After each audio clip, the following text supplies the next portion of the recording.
მოგესალმებით ძირფასო ბეკატიველებო მე გიგლა ვარ გობეჩია ჩემი საავტორო პროგრამით დიდი გარღვევა თემები რომელიც დღეს შეგირჩიეთ გასარღვევად აი 1000% ვარ დარწმუნებული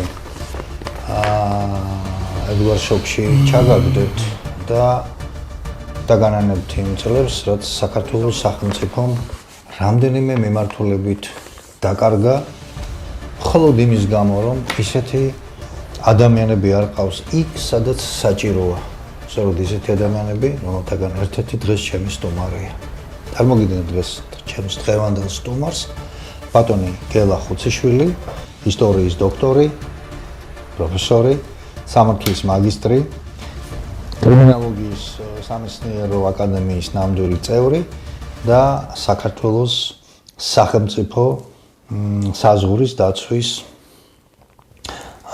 დეპარტამენტის უფროსის მოადგილე 1994-2000 წლებში. მე სხვა რეგალიებს არ ვეხები და ჩემი მთავარი შეკითხვა პირველ რიგში მოგესალმებით ბატონო გელა, უზარმაზარი მადლობა რომ დღეს ჩვენთან ერთად ბრძანდებით, მოიმზადეთ ცოტა ხანგრძლივი ეთერისთვის, იმიტომ რომ თემატიკა რაზეც ვისაუბრებთ დღეს მართლა შეგძლებთ და დარწმუნდებით რომ ეს სფერო აბსოლუტურ გარღვევას საჭიროებს პროფესიონალთა მხრიდან, მაგრამ ეს ამხელა პროფესიონალი კაცი 2012 წელს აღებული სახელმწიფო კურსი, რაც აიღო სახელმწიფომ კურსი დასავლეთის არა 2003-დან უკვე ბატონო 2003 წელი არა მე ვამბობ 2013 წლიდან კოჰაბიტაციის კურსი რო გამოცხადდა და ესეთი ხალხი მიუღებელი გახდა თუ რატო გახდა ამაზე ცოტა მოგვიანებით ვილაპარაკებთ კიდევ ერთხელ მოგესალმებით მადლობა რომ ჩემთან ხართ დავიწყოთ საქართველოს სახელმწიფო საზღვრებით თემით თემა რომელიც მიტოვებულია 2003 წლიდან პრაქტიკულად უპატრონოდ მეთანხმებით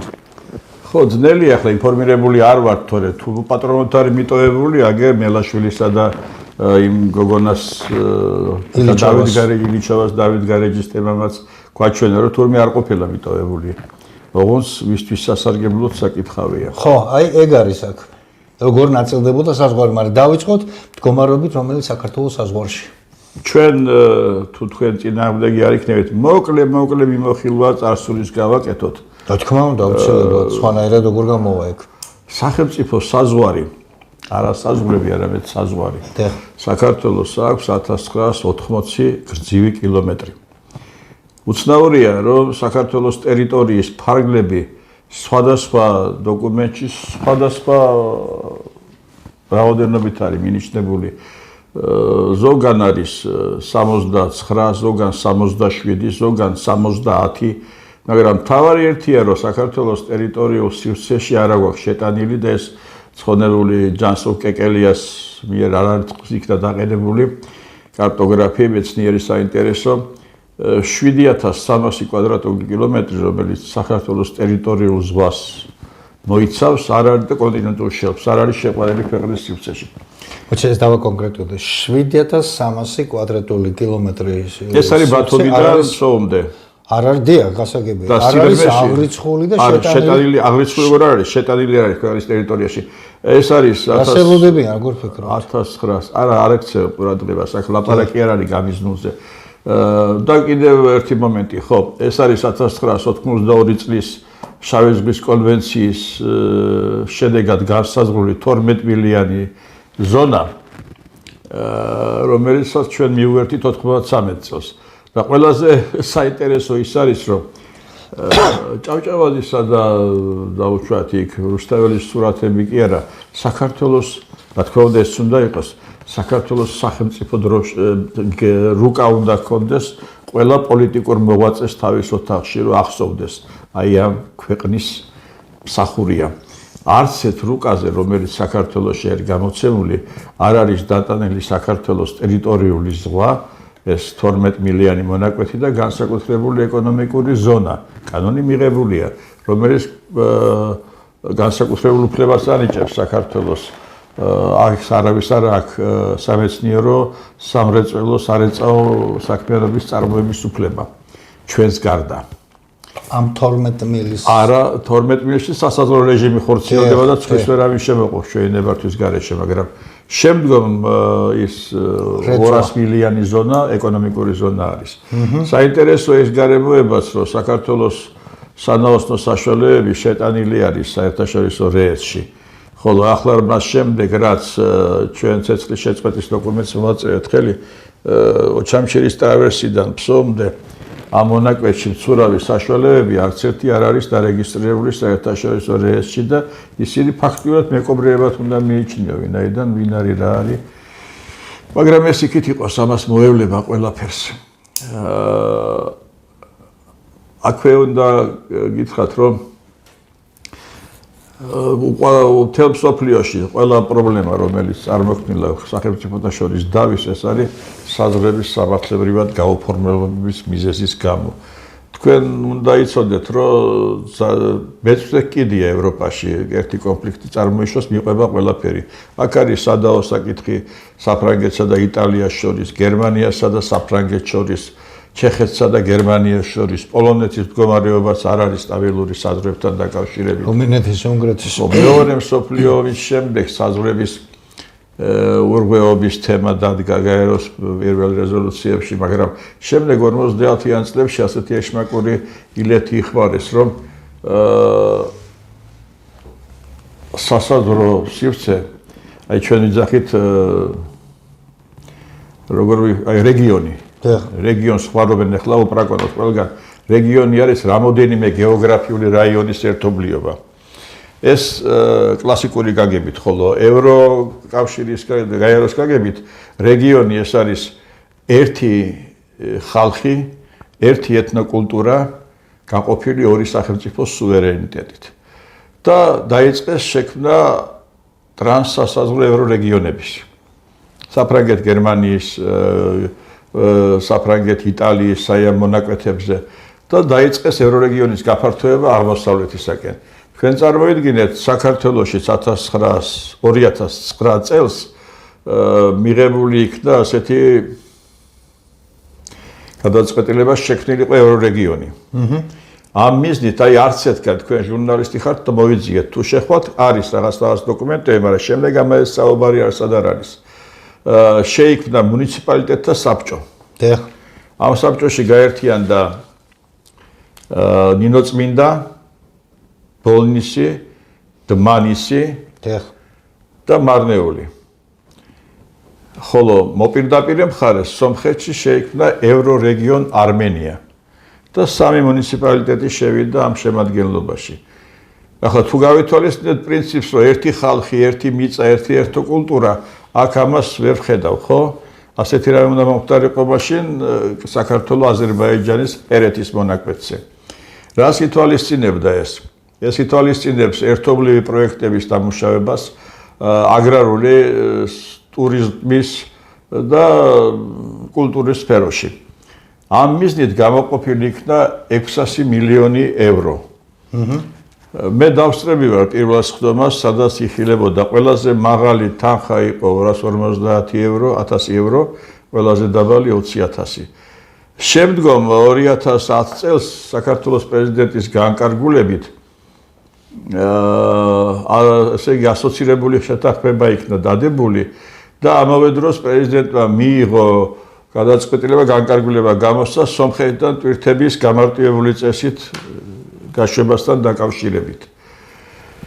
შემდეგ რა ბედი ეწია ამას, როგორ მუშაობს ეს, რა ეკონომიკური ეფექტი მოგვცა ამ ყველაფერმა, ეს მე ვერსად ვეღარ აღმოვაჩინე. ქორთიად მარიოში გამართულ შეხვედრაზე უკვე ექს გამგებელი შეეშალათ და მიმიწვიეს, მაგრამ როგორც კი დამინახეს მაშინვე ფინჯან ყავაზე და იქით და მე ვეღარ დავესწარი ორგანიზებას. გარდაბნის ექს გამგებელი, ხო? მაგრამ არ იცოდნენ თუ ეს ვიყავი, ეგრეთ ისე ვიყავი. ეს ახლა ეს ერთი თემა არის საზღვრებთან დაკავშირებული. ხო, გასაგები, კი ბატონო. თქვენ ალბათ აქცეთი ბედი ეწია გარეჯის საკითხსაც, იმიტომ რომ გაუგებრობა არის ჩვენ ბატონი ვალერი იყო სასაზღვრო ჯარების დეპარტამენტის თავმჯდომარე და დაასაბუთა და თავს ვიკავებდით ლაგოდეხის მონაკვეთზე საზღვრის დელიმიტაციისაგან. მიზეზი სხვადასხვა ერთსაბეში მდგომარეობდა. აი სასაზღვრო მდინარე მდინარეზე საზღვარი უნდა გაივლოს ფორვატერზე. ფორვატერი ანუ მის ყველაზე ღრმა სანაოსნოდ გამოსაყენებელ ადგილზე, ხოლო სადაც ფორვატერი არ არის, მაშინ მკვეთრად გამოკვეთილ ნიშნულებზე. შემდგომში, როცა ეს დამტკიცდება, საითაც არ უნდა წავიდეს მდინარე, მნიშვნელობა არ აქვს, საზღვარია. ალაზანი ხშირად იცვლის კალაპოტს და იყო ასეთი სამი ძმები, ხოსროშვილები, რომლებმაც ალაზანზე სამონადირეო სავარგულები მოაწყვეს და ძალიან უფრთხილდებოდნენ ესენი თავიდან ბოლომდე ალაზნის კალაპოტს. შემდეგ უკვე დრო რო გავიდა, ჩვენ მოგვივიდა ინფორმაციები და შეინიშნებოდა ნარჩენი ინერტული მასის ჩაყრა ალაზნის ნაპირებზე, აზერბაიჯანის მხრიდან. მდინარე მოდიდა, ამას დაეჯახა, შეიცვალა მონაკვეთი და ერისიმედი მოხდა. ანუ ჩაყრა იმ ხარეს, რომ მდინარეს აქეთ აიღო გალაპოტი, ხო? დოკუმენტებში წერია, რომ საქართველოს აზერბაიჯანს შორის გამყოფი არის მდინარე ალაზანი. ეს ალაზანი სპეციალურად შემოწია საკითხი. შემოწია, შეიძლება თავისით შემოიწია რა მნიშვნელობა. ასეთი მდგომარეობა მდინარე ჭოროხზე. ინერტული მასა არ ჩაიღრებოდა იქ. მდინარე ჭოროხზე. მოკლედ იქაც იგივე არა, იქ საზღვრის. იქ მოხდა ესე, რომ მე მგონი 79 წელს ადიდა ჭოროხი და გადმოვიდა აქეთკენ და შემდეგ პრემიერმა კვირიკაშვილმა თავისი განკარგულებით ის 6000 ჰექტარი მიწის ფართობი ვითომ და დაზარალებულ თურქეთს დაუთმო. ამაში არ ვარ ახლა კომპეტენტური. 2019-ში ხო? 79-ში მოხდა ეს და 2009-ში გადაცემა. მაგრამ აქ თავში შევიკავებ ბრალის წაყენებისაგან ეს ვისაც ევალება იმან გამოიწიოს. არა, 9-ში კვირიკაშვილი ხო არ იყო? როცა იყო კვირიკაშვილი. 9-ში, გასაგებია აქეთ. ეხლა რაც შეეხება ზღვის მონაკვეთს, ეს არის ჩვენი სავიზიტო ბარათი. შავი ზღვა არის ერთადერთი ის საშუალება, რომელსაც ჩვენ უნდა ვთქვილეთ, ვინაიდან ეს გვაძლევს ჩვენ სოფლიო ასპარეზზე გამოსვლისთვის ყველაზე მყარ გარანტიას. მე არ ვიცი თქვენ თუ ხსმენიათ, მე არ ხსმენია. ჩვენ გქონდა საოკეანო სეინერები, აღარა გვაქვს ჯარში ჩავაბარეთ. გაყიდა 52-ის გქონდა ერთეული სულ. ჯარში ჩავაბარეთ, გქონდა აფხეთის ტოლვილ მოსახლეობას სეინერები და თევზის მოპოვებას აწარმოებდნენ. შემდეგ თურქეთს გადაეცა ეს ექსკლუზიური უფლება თევზის მოპოვებით. ჩვენ ვცდილობდით თურქეთი არ დაგვეშვა. აქ რა არის, იცით, ზღვის ფსკერი დაბალია ჩვენთან და სხივები აღწევს, ამიტომ ძალიან განვითარებული ფლორა და ფაუნა გვაქვს. და თურქეთი ქაფჩიას მოიპოვებს საქართველოს მხარეს. მაგრამ მისცა ეს დათმო თვითონ და მისცა ხო თურქეთს. მაგრამ ბარბაროსული მეთოდით მოიპოვებენ, ტრალებს ეძახიან, იცით, რომ ჩაყრიან, მთელი ფსკერი ითხრება და იქ აღარაფერი აღარ რჩება. მოკლედ, ყველა სფეროში, სადაც კი წახვალთ, ყველგან არის რაღაც ისეთი ერთხელ ქეთისთან სესიაშვილთან საუბრისას დაიბადა ესეთი, თუმცა ამას ადრესი ჰქონდა ადგილი, უვიცობა თუ ღალატი. იმიტომ რომ ძალიან ხშირად სპეცორგანოებამ უნდა გამოიძიონ, ცხადია. ვინ უნდა გამოიძიოს, მოხრი ღალატის შესახებ ამოღებულია. საინტერესო რა არის, იცით, პოლიტიკური ფიგურა თანამდებობაზე რო ინიშნება პიროვნება, იღებს ის ვალდებულებას თუ ქვეყნის მართვის. მას უფლება არ აქვს შემდგომში თქვას, რომ მე ეს არ ვიცოდი. მე ვერ გავითვალისწინე მოქმედება, რომელსაც მძიმე შედეგი მოსდევს, დანაშაულია. და ამიტომ ამ დანაშაულზე ვიღაცამ პასუხი უნდა აგოს. აი ეს არის რაც შეეხება, ახლა აქვე მინდა ერთი საკითხიც გითხრათ. გახსოვთ 30 წლიანი ომი შამილის კავკასიაში და არის დოკუმენტურად დადასტურებული, რომ ინგლისი უჭერდა მხარს და ის აძლიერებდა. და ვერც მოახერხა რუსეთმა ვერაფერი მანამდე, სანამ საქართველოს მხრიდან არ შეძლო შესვლა და დაამარცხა შამილი და ასეც არის ნათქვამი საქართველოს შეაძლებინა რუსეთს აღემაღლებია ჯვარცმა ნახევარკუთხედზე მაღლაო. ამიტომ საქართველოს ძალიან დიდი მნიშვნელობა აქვს რუსეთისთვის. და ძალიან დიდი ფასი დაუჭდა მას აქ შემოსვლა. ასე რომ ვეჭვობ, რომ ის ასე იოლად დათმობს აქაობას. ანუ რა უნდა ვქნათ ჩვენ? ახან ის არ დათმობს? ჩვენ უნდა გამოვიდეთ პრინციპიდან.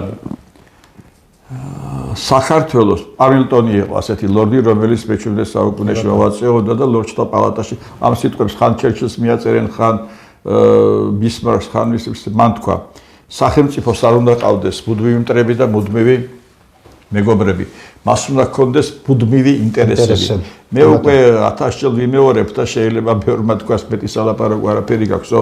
რა არის საქართველოს მუდმივი ინტერესები? ჯერ კიდევ აი არ მსმენია არც ერთი პოლიტიკური პარტიიდან, არც ერთი მოძრაობიდან, არც სამუშაო ადგილები და არც პენსიები არ არის საქართველოს მუდმივი ინტერესები. ჩვენი მუდმივი ინტერესებია ტერიტორია, დავკარგავთ ტერიტორიას, აღარ ვიქნებით ერი, ვიქნებით ეროვნება. ხო და ტერიტორიის ცნება ბევრმა არ იცის, ტერიტორია რა მოხდა მერე თუ დაუშვათ 30 ჰექტარი მიწა მივყიდე მე არაბს ან ინდოელს თან ხო არ წაიღებს ეს ტერიტორია საქართველოს საჰაერო სივრცე მისი საზღვაო მონაკვეთი და ხმელეთი რომელსაც ვრცელდება საქართველოს იურისდიქცია წიაღისეულის ჩათვლით არის საქართველოს საკუთრება და რადგანაც საქართველოს ტერიტორია ეს კონსტიტუციაში აუცილებლად უნდა იყოს ჩაწერილი რომ საქართველოს ტერიტორია ქართველი ერის საკუთრებაა. ჩვენ სხვა არაფერი გაგვეჩნია. ეს არ ნიშნავს, რომ ვინმეს უფლებები შეიზღუდება, საქართველოს მოქალაქეები თანაბარნი არიან უფლებებში და ყველა ისარგებლეს. აქვე ერთი გარემოებაც მინდა ვთქვა. საქონელი არის ყიდვა-გაყიდვის საგანი. დიახ. მარსიასი ამბობს, ხო? ყველა ეთანხმება. საქონელი იქნება ადამიანის შრომით. რაც ადამიანის შრომით არ იქნება, ის ყიდვა-გაყიდვის საგანი და საქონელი არ არის. მიწა არ იქნება ადამიანის შრომით. მიწა უნდა იყოს სახელმწიფო საკუთრებაში, ერის საკუთრება, ის უნდა გაიცემოდეს იჯარით, განუსაზღვრელი ვადით თუნდაც, ოღონდ ყიდვა-გაყიდვის უფლების გარეშე. კი ბატონო. და აღარ იქნება ასეთი პრეცედენტები, აგერ ბატონი ოთარაშვილი რა დღესია ყვირის და არავინ არ აქცევს ყურადღებას კასპიის მხარის ტერიტორიები არაბებმა წაიღეს. ქონდა პრეცედენტი გამგებლად ყოფნის დროს კუმისის მიმართულებაზე არაბების მიერ დიდი ტერიტორიის შეძენის თუ დაკანონების. შემდეგ მათ დიცლოვნად დათმეს რაც პრესა ჩაერია, მაგრამ იურიდიული უფლება ისევ მათზეა. აქ როგორი პრინციპი მოქმედებს, იცით, ინდოელები და არაბები იღებენ დაუშვათ, აიღეს სიტყვაზე 10 ჰექტარი მიწის ფართობი აიღეს. შემდეგ ეს მიწის ფართობები ნაწილდება 300-500 კვადრატულ მეტრიან მიწის ფართობებად და მათზე იწყება 60 კვადრატულ მეტრამდე ნაგებობის მშენებლობა, რომელსაც განსაკუთრებული პროექტი არ ჭირდება. აქვე კომისიის მიმართულებაზე ჩვენ აღმოვაჩინეთ, რომ იყო უკვე გენგეგმა განვითარების საბავშვო ბაღი, მეჩეთი და ასეთი რაღაცეები. ესე იგი ფაქტიურად ანკლავი იქნებოდა. ანუ უგანონებენ ყველაფერს. ხო, სამწუხაროა ეს, მაგრამ ის ფაქტი, რომ უცხოელებზე მიწა არ გაიყიდება, არ არის დაცვის მექანიზმი აქ რეალური და რატომ გეტყვით? ჩვენ ხელი მოვაწერეთ 93 წელს ტოლვილთა კონვენციას.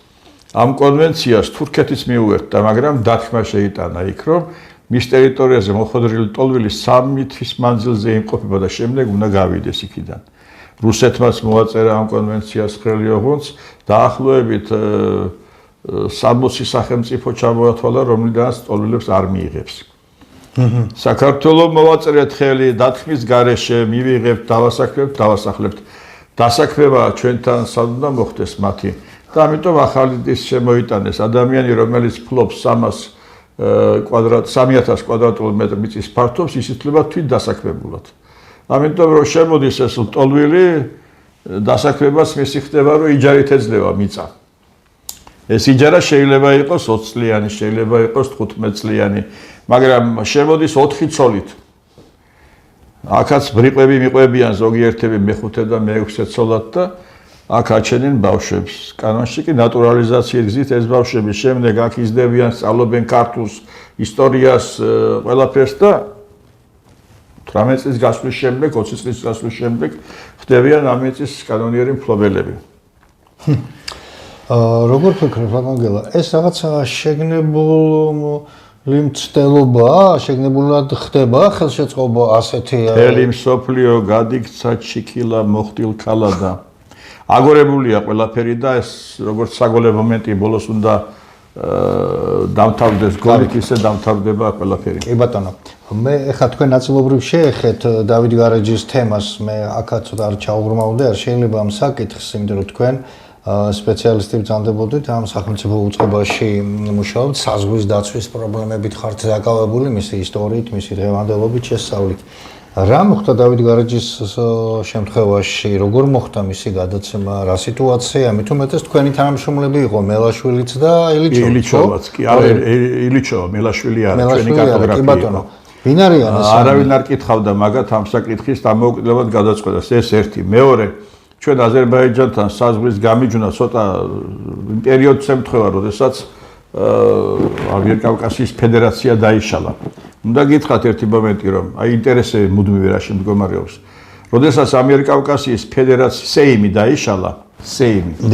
ეს პირველი რესპუბლიკის დროს, მაშინ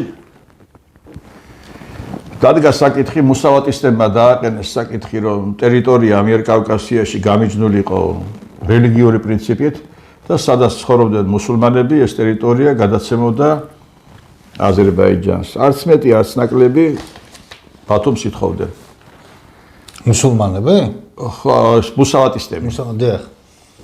დაშნაკები აყენებდნენ საკითხს, რომ ეთნიკური პრინციპით გამიჯნულიყო ტერიტორია ამიერკავკასიაში და ამ პერიოდისთვის ეს არის 1918 წელი, ჯერ დასაწყისია, გაზაფხულია და თვლიდნენ, რომ თბილისის ნახევარზე მეტი სომხებითაა დასახლებულია და ჩვენ დიცულობთ გითხოვთ ქალაქს, მაგრამ სამაგიეროდ ვითხოვთ ბათუმს.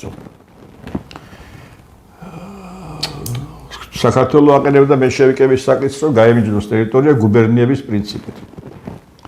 ბატაშორის 1918 წლის აგვისტოში უკვე აზერბაიჯანმა შეიყვანა ჯარები ზაქათალის ოლქში, ეს საქართველოს ტერიტორია იყო. ქართველებიც შევიდნენ და დაიწყო დაპირისპირება, ინგლისი ჩაერია და დემილიტარიზებულ ზონად გამოაცხადა ეს ტერიტორია. ჩვენ იძულებული გავხდით გამოსულიყავით. შემდეგ სექტემბრის თვეში შემოგვიტია თერთმა გვარდიამ შავი ზღვის მონაკვეთიდან და ჩვენ დავიწყეთ ფსოვლმდე, გავმაგრდით და უკვე აქციათ ესენი. გუბერნიების საკითხში თუ დავაკვირდებით, ჩვენ სამი გუბერნია იყო საქართველოში. პირველ მსოფლიო ომამდე ორი, ქუთაისსა და თბილისის გუბერნიები, ხოლო 1916-ში შეიქმნა შავი ზღვის გუბერნია, ცენტრით სოხუმი. აი სწორედ ამ გუბერნიაში, ქუთაისის გუბერნიაში შედიოდა სოჩა და ტუაფსე და გენერალ-გუბერნატორი. მე არ მინდა ეხლა ვინმეს დაუპირისპირდეს, სოჩა ჩვენი იყო, ტუაფსე ჩვენი იყო, გუბერნიაში შედიოდა თორე. ჩვენი რა იყო? რუსეთთან მიერთებამდე კი მოგეხსენებათ 800,000 კაცი იყო ქართლ-კახეთის სამეფოში. სულ. აქ ერთი გარემოება არის საინტერესო. დეკემბრის თვეში სომხეთის დაშნაკთა და სომხეთს არ ვახსენებ, დაშნაკებმა ვერაგულად შემოგვიტიეს, ამოწყვიტეს სანაინში და ალავერდის მხარეს სასაზღვრო საგუშაგოებით ძალიან დამამცირებელი რამე გააკეთეს, უკადრისი იკადრეს. დააშიშლეს მესაზღვრეები, დახოცილები და რაც შეიძლება მამაკაც დააჭრა და პირში ჩატენო, ესე ურებზე დაყარეს და გამოუშვეს საქართველოსკენ. წამოვიდნენ იმდენად სწრაფად, რომ თითქმის სოღალუღამდე ჩამოვიდნენ. ხო და მაშინ ბალუ მაყაშვილი იყო ასეთი კაცი, ჩაუყენეს სათავეში ჯარს და სერიოზული მარცხი აგემა მათ და ერევნამდე იყო მისული, როცა ბათუმის ტრავერსზე ორი კრეისერი შემოვიდა ინგლისის და გაგვაფრთხილეს თუ არ შეწყვიტავთ წინსვლას, დავბომბავთ. აი ეს არის ის ინგლისი, რომელიც ევროკავშირიდან გავიდა და ჩვენ იქ დავბომბავთ ვითომ 64-ში. და გაისროლეს კიდეც ეს ახალგაზრდების გასაგონად არის საჭირო. ოზურგეთამდე. ერთი საინტერესო მომენტია კიდე. ამ პერიოდს ემთხვევა სერვერბეგ ათაბაგის აჯანყება სამცხე-ჯავახეთში. სერვერბეგ ათაბაგი ჯაყელი პატარა დაობლდა, მერე მისი დედა გაყვა სომეხ ვაჭარს ცოლად და მან გაზარდა სერვერბეგი. აქ 6 ბეგი მონაწილეობდა კიდე ამ აჯანყებაში, აქ მოზეზი სხვა რამე გამოჩნდა, როგორც შემდეგ გავარკვიეთ, მენშევიკები, სოციალისტები იყვნენ და მიწის ნაციონალიზაციას ახდენ და ბეგები კიდე მიწებს ფლობდნენ და ამას შეეწინააღმდეგნენ. ცენტრი იყო ფოცხოვში. და ასეთი წერილი არსებობს, იცით? სერვერბეგ ათაბაგის ხელმოწერით პარიზის კონფერენცია ჩვენ ენით და სარწმუნოებით ვართ თურქები და გვინდა თურქეთის შემადგენლობაში ყოფნა. გასაოცარი ისაა, რომ ინგლისმა სცნო ფოცხოვის, ანუ სამხრეთის რესპუბლიკა. ჩვენ ზარალდებოდით აქ ამის გამო, რომ გერმანია იყო ფართოდ შემოსული ჩვენთან. თქვენ გახსოვთ 1825 წლის შვაბების ჩამოსახლება საქართველოში და თურქების შემოტევის დროს მათ გერმანელებმა დიდი ხმარდაჭერა გამოგვიცხადეს ჩვენ აქაურებმა. ხო, არ ვპატიობდნენ ამას, იმიტომ რომ გერმანიის მოწინააღმდეგე იყო პირველი მსოფლიო ომის დროს დიდი ბრიტანეთი და აი ამ მომენტში ჩვენ ზარალდებოდით. გავიწევდეთ მაშინ. მოკლედ, ასე თუ ისე ეს საკითხი დაგვარდა სერვერბეგის დამარცხებით, მაგრამ მესამე საარმიო კორპუსმა ჩვენაც დამოუკიდებლობა გამოვაცხადეთ საქართველოს. მესამე საარმიო კორპუსმა ენვერ ფაშას მეთაურობით ბათუმი დაიკავა. და თქვენ წარმოიდგინეთ, რომ გაჩვენათ იმდროინდელი პრესა, რაც აფხაზეთის დროს არის საქართველოში გამოსული პატრიოტები და ჩადის ხალხი და არის ერთი ამბავი. ასეთ რამ ხდებოდა ბათუმში. იყო რკინიგზელთა მუშათა რაზმები, იყო თბილისელი მუშათა რაზმები ჩადიოდნენ. ბათუმი უნდა გითხრათ, რომ არის საფორტო ქალაქი, პორტო კი არა, ფორტი. და თუ გახსოვთ თქვენ გენახებათ, სულ ყველასთან ნახია ინტურისტის სასტუმრო ინტურისტის პირდაპირ არის 3 მეტრიანი კედელი ესე დგას. და სულ ყველა ამბობს, აფეთქებული ეკლესიის ნარჩენი არის, არა ბატონებო, ეს არის გალავანის ნარჩენი. 3 მეტრის სისქის გალავანი ჰქონდა ბათუმს გარშემორტყული მთელს პერიმეტრზე, სადაც ვრცელდებოდა ბათუმის ტერიტორია. აქ არის ძალიან საინტერესო ეპიზოდი ბრძოლის სამი ხელშეთანხმება აქვს ხელშეკრულება საქართველოს მთავრობას გაფორმებული თურქეთთან, თურქეთი ჩემულობს ბათუმს და ფორტი იყო ანარია, ესეთი ფორტი.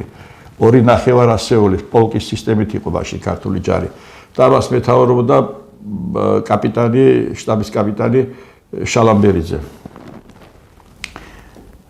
ხმა გავრცელდა, რომ შეთანხმება მიღწეული ომი დამთავრდა და ნაწილები დაიშალეს სტიქიურად. ამ ფორტმა ბოლომდე წინააღმდეგობა გაუწია და არც ერთი ცოცხალი არ დარჩა იქიდან. აი ეს შალამბერიძე ხელში აყვანილი ეროვნული გმირად უნდა გამოგვეცხადებია, ჩვენ არ ვიცი რატომ მოხდა. ქუთაისამდე ჩამოიყვანა მადლიერმა ხალხმა. ჩვენმა მადლიერმა ერმა და დაასაფლავეს ტაძრის შიგნით. ის ტაძრის შემდეგ ეხლა იქ ადგას მერია ბათუმის დაინგრა. მის საფლავი გაქრა. ასეთი ეპიზოდებია ძალიან ბევრი. შალამბერიძეს თუ გახსოვთ? კაპიტანი შალამბერიძე. მე მოგაწვდით თქვენ მე ის საინტერესო რაღაცა. ეხლა სხვათაშორის უნდა გითხრათ ერთი საქმე, ქეთი არის ამ თემაში გაჩართული. ვერსად ვერ ვნახე მე ნარჩენი აი ამ წლების. გარდა სოფელი ნიქოზი არის ზემოხვითი და იქ არის ნიქოზის ეკლესია, მას ემიჯნება. იქ არის ორი საფლავი. სადაც აწერია საფლავის ქვაზე ოსმალო დამპყრობლების წინააღმდეგ ბრძოლაში გმირულად დაღუპული. ერთი არის ანთაძე და მეორე საფლავი არის კოპაძე. აი ეს გურიაში. არა, ნიქოზთან. არა, იქაც არის გურიაშიც აქვს საფლავი, აი იმ პერიოდში დაღუპული. ხო, შეიძლება მე რაღაცოფეს ლანჩხუთის ოფისში ნიგზიანი თუ რომელიღაცაში არის. მოულელი სხვათაშორის. ძალიან სერიოზული ოპერაციები ჩაატარა კაპიტანმა გოგუაძემ, რომელიც ჯავშნოსანი მატარებლის შალამბერიძე უნდა ოქროსხვრით იყო სხვათაშორის დაჯილდოებული. ხო, მაგრამ ეხლა ბატონო გაგვექცა სიტყვა, რა თქმა უნდა ძალიან საინტერესო ინფორმაციას გვასვი, ძალიან დიდი მადლობა. ეს მარა ისტორიული ანალებიდან, მაგრამ რასთან გვაქვს საქმე? დავით გარეჯი გაყიდა, არა, გადაეცა გაყიდვა გამოყიდვაზე. ერთი რამ არის, რომ გამგებლად ყოფნის დროს საოცარი რაღაცას მივაგენი, კაცო. თქვენ გაგიგიათ წყლის კონტრაბანდა? თუ იმას გულისხმობთ აზერბაიჯანში როგორ გადადის ჩვენი უზარმაზარი წყლის რესურსი კი? ესე იგი ჯანდარის ტბა გაყოფილი არის შუაზე, ორად. აქედან შეედინება ჩვენგან წყალი, რითაც საზრდოობს ჯანდარის ტბა. დიახ. ამ წყალს ჩამგვაქვს ნატანის და ამიტომ ჩვენ მხარეზე წყლის სიღრმე დაბალია. დიახ. დაკეტილია დამბები, წყალი ივსება, ნაპირამდე ადის. თევზი ქვირითობაზე შემოდის საქართველოს მხარეს და ქვირითობს. დიახ. მაგრამ როდესაც თევზის რეწვის პერიოდი დგება, ის დამბები იხსნება, წყლის დონე ეცემა, თევზი გადადის სიღრმეში და მოპოვება ხდება აზერბაიჯანის მხარეს. ესმით რაშია საქმე.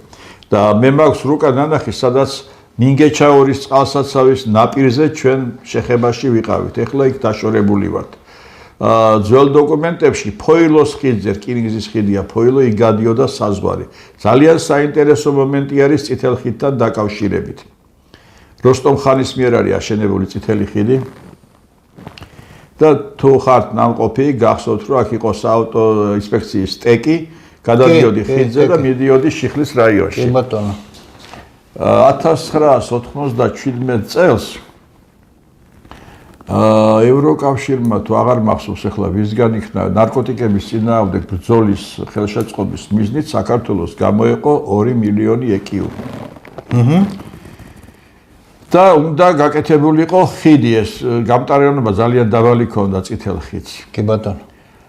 ძველი ხიდი. მე თქვენმა მონამორჩილმა როგორც მოადგილემ დოკუმენტის განხილვის დროს ერთ-ერთმა ხელი მოვაწერე პროექტს, რომელიც ითვალისწინებდა აი ამ გაისტეკის გასწვრივ წითელი ხიდის ქვემოთკენ უფრო. ხიდის გაკეთებას, აშენებას. აქ არის 400 კვადრატული მეტრია, ნახევარ თუ რაღაც ნახევარ ჰექტარი მიწის ფართობი, სადაც 60-იან წლებში საქართველოს დათესა ბამბა. და გადასარევი მოსავალი მიიღო. მაგრამ მუშახელი არ ყოფნდათ და შიხლიდან შემოიყვანეს რამოდენიმე აზერბაიჯანული ოჯახი, რომელიც ძალიან გამრავდა. შემდეგ კი ეს ბამბის მოყვანა შეწყვიტეს და ეს მიწა დარჩა ასე. საქართველოს ტერიტორია დასახლებული აზერბაიჯანის მოქალაქეებით. გავიდა დრო და 1 წლის შემდეგ შეიცვალა სიტუაცია, 1 მილიონი ეკიუ გადაეცა აზერბაიჯანს გზის მშენებლობაზე, 1 მილიონი ჩვენ დაგვჭა და ხიდი გაკეთდა აქეთა მხარეს, აი მარჯვენა მხარეს, ხრამი რო უერთდება. აქ და დამუშავების სამუშაოების დროს აღმოჩენილი იქნა ქვევრები. აი აქ არის ზემოთ მთაზე ადგილი, სადაც სამი რესპუბლიკის საზღვრების პირია და თუ გახსოვთ ნონეშვილის არის მგონი ლექსი თბილისი, ბაქო და ერევანი რა კარგი თქმა არადიდებული, ეს ერთი ვაზის გრიშაშვილის არის. გრიშაშვილის სამი მტევანი ზმურ მარანშია დაკიდებული, ხო? ეს ადგილიც აქ არის. ეხლა რა მოხდა? აზერბაიჯანის, საქართველოს და სომხეთის კომკავშირის ცენტრალური კომიტეტები იქ რაღაც ახალგაზრდობის შეკრებას ატარებდნენ. მე გამიშუქებული ეს ღონისძიებები ყოფილვარი და სულ მუდმივად ეს იყო ჩართული. ეს არის დასაწყისი ბაბაქარის ქედის. დიახ. აი ახლა მოხდა ის, რომ წითელი ხიდი აქედან ხიდი ხო გაკეთდა? დიახ. აზერბაიჯანელებმა თვითნებურად აიღეს ის საკონტროლო გამტარი პუნქტის ვაგონი და წამოიღეს და 300 მეტრით შიგნით შემოგვიტანეს. და წითელი ხიდი აღმოჩნდა იქით ამ მხარეს, ანუ ჩვენი სასაზღვრო საკონტროლო პუნქტის მიღმა. შემდეგ განაცხადეს, რომ ეს არის ნეიტრალური ტერიტორია, მე არ ვიცი ახლა დღეს როგორ არის გაფორმებული. ბაბაქარის ქედი გამიჯნულია ნაწილობრივ და ამ ადგილამდე ჩამოდის. წითელი ხიდი ფაქტიურად ფოილოს ხიდიდან ამოვიწია, ახლა აქ არის, შემდეგ დაიწყეს წითელ ხიდზე ასე შუაში. იქით აზერბაიჯანელი მესაზი დადიოდა, აქეთ ჩვენი. შემდეგ შუაზე გაყვეს ეს წითელი ხიდი. ბოლოს ახლა ჩვენ იქ ვეღარ შევდივართ.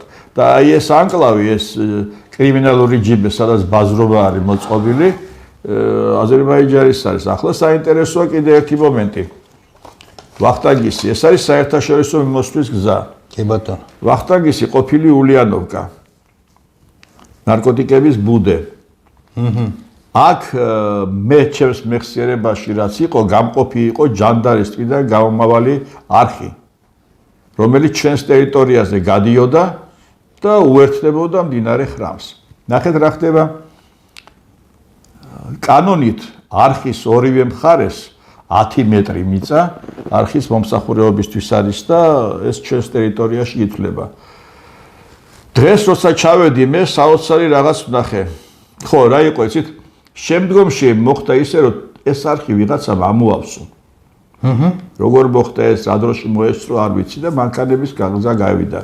აი აქ იდგა შლაგბაუმი შუაზე, იქ თურქეთიდან, აზერბაიჯანიდან საქალაქთაშორისო შიდა მიმოსვლის გზაზე შემოდიოდა ტრანსპორტი და თუ ამას არ გადაკვეთდა, ისე ვერ შემოვიდოდა საქართველოს ტერიტორიაზე.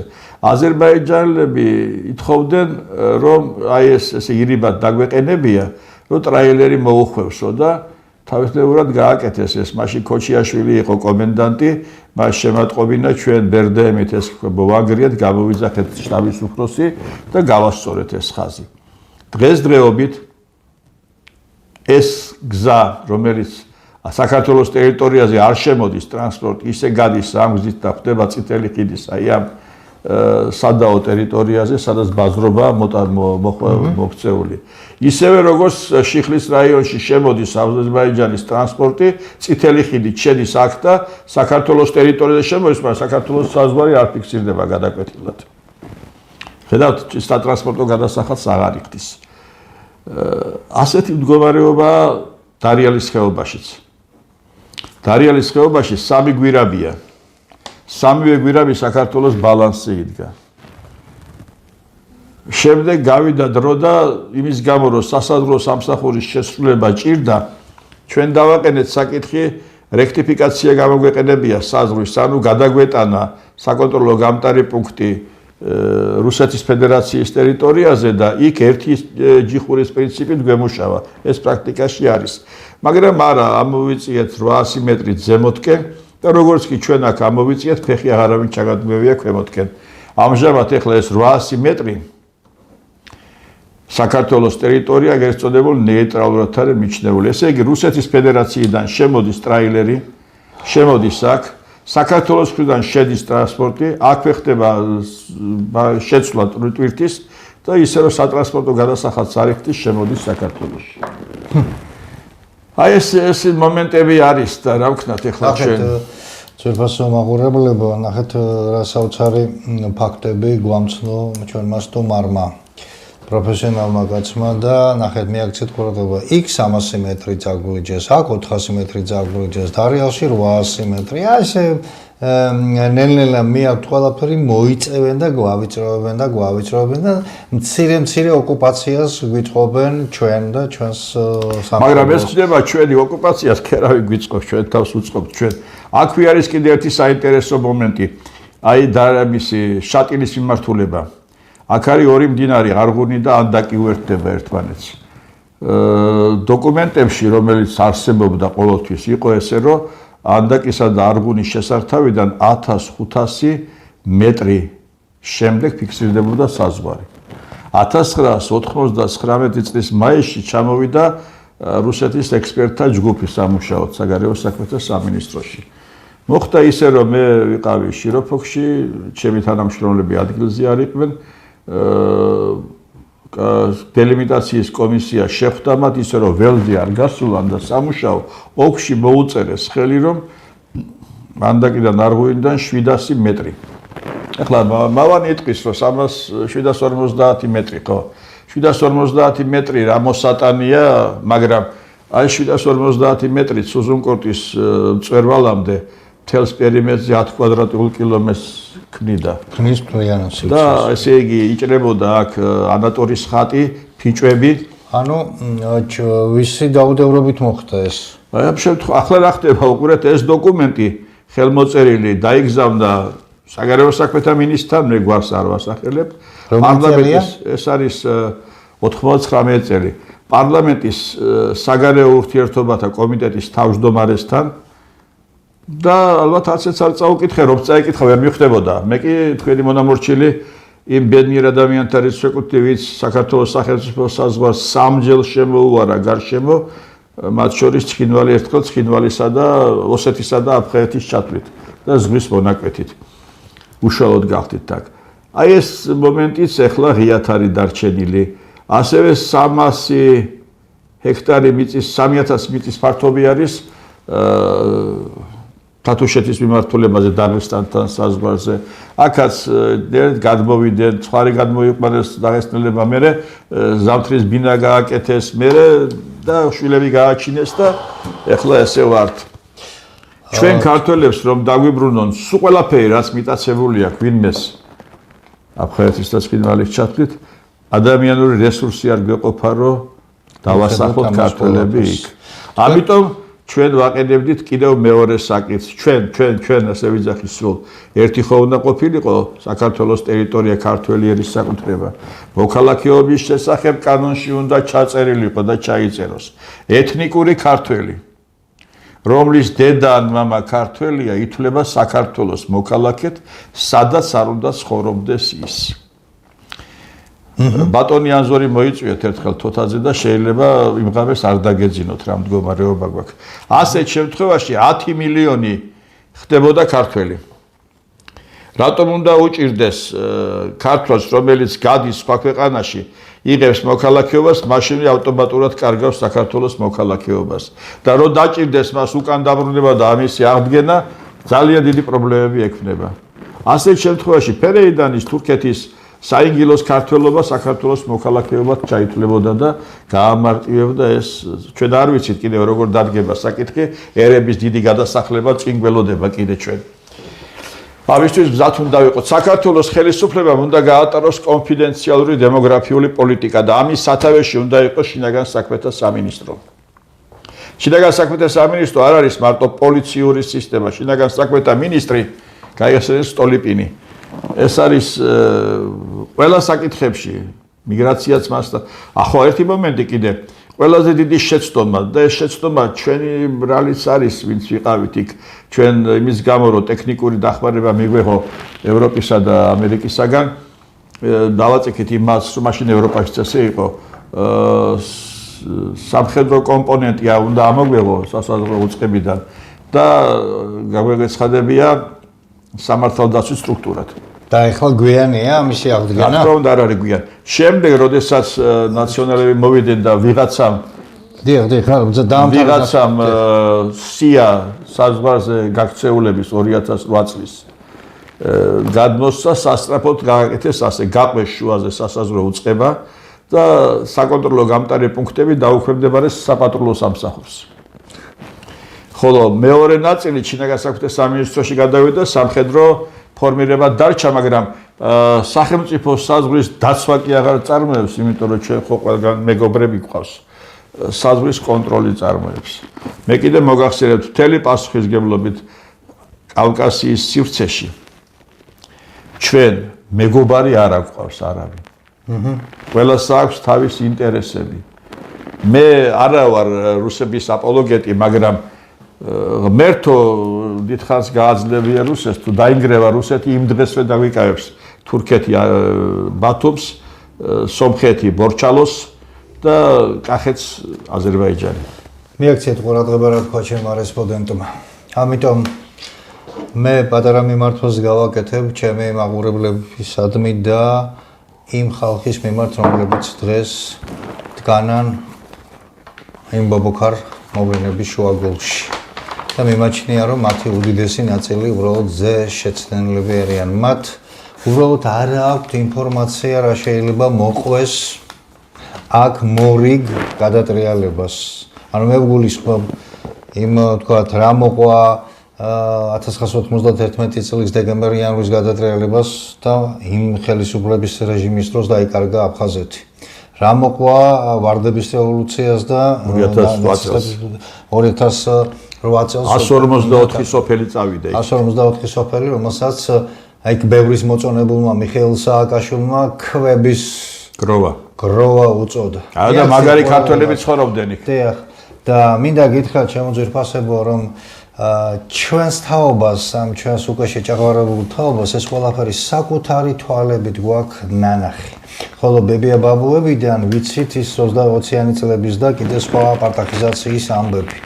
ამიტომ ვარ შეშფოთებულები და ვფიქრობთ რომ აი ეს ეხლა რაც ბრძანა ბატონმა გელამ ეს ნიშნავს იმას რომ ეს საფრთხე არის აბსოლუტურად რეალური და ამიტომ ჩვენ თუ მიაქციეთ ყურადღება ბოლო ხანებში მე ჩემს საავტორო გადაცემაში დიდ გარკვევაში ძირითადად აი სწორედ გეოპოლიტიკის სპეციალისტებს, ისტორიკოსებს და იმ ანალიტიკოსებს ვიწვევ, რომელთაც ესმით შექმნილი სიტუაციის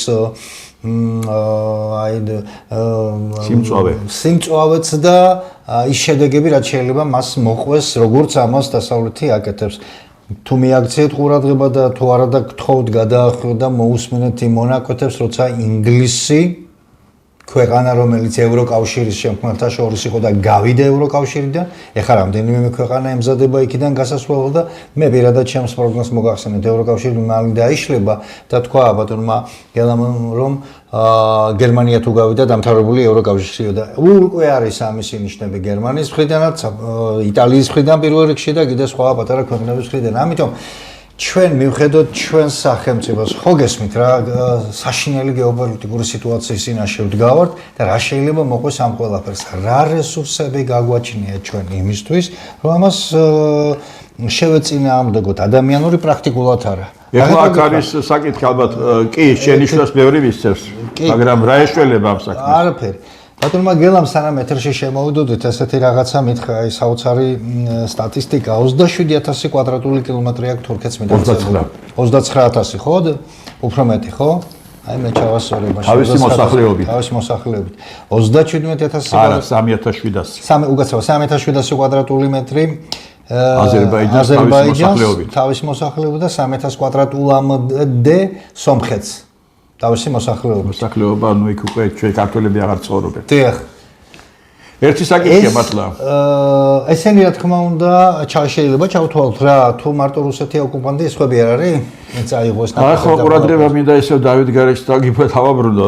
როდესაც დავით გარეჯზე ატყდა ეს კაკაფონია, მაშინვე შემექმნა ესეთი საფრთხის შეგრძნება, რომ რატო მოხდა ესე, ეხლა რატო ატყდა ეს ამბავი ასე მძაფრად ასე ხომ არ ხდება ამით რაღაცის გადაფარვა მეთქი.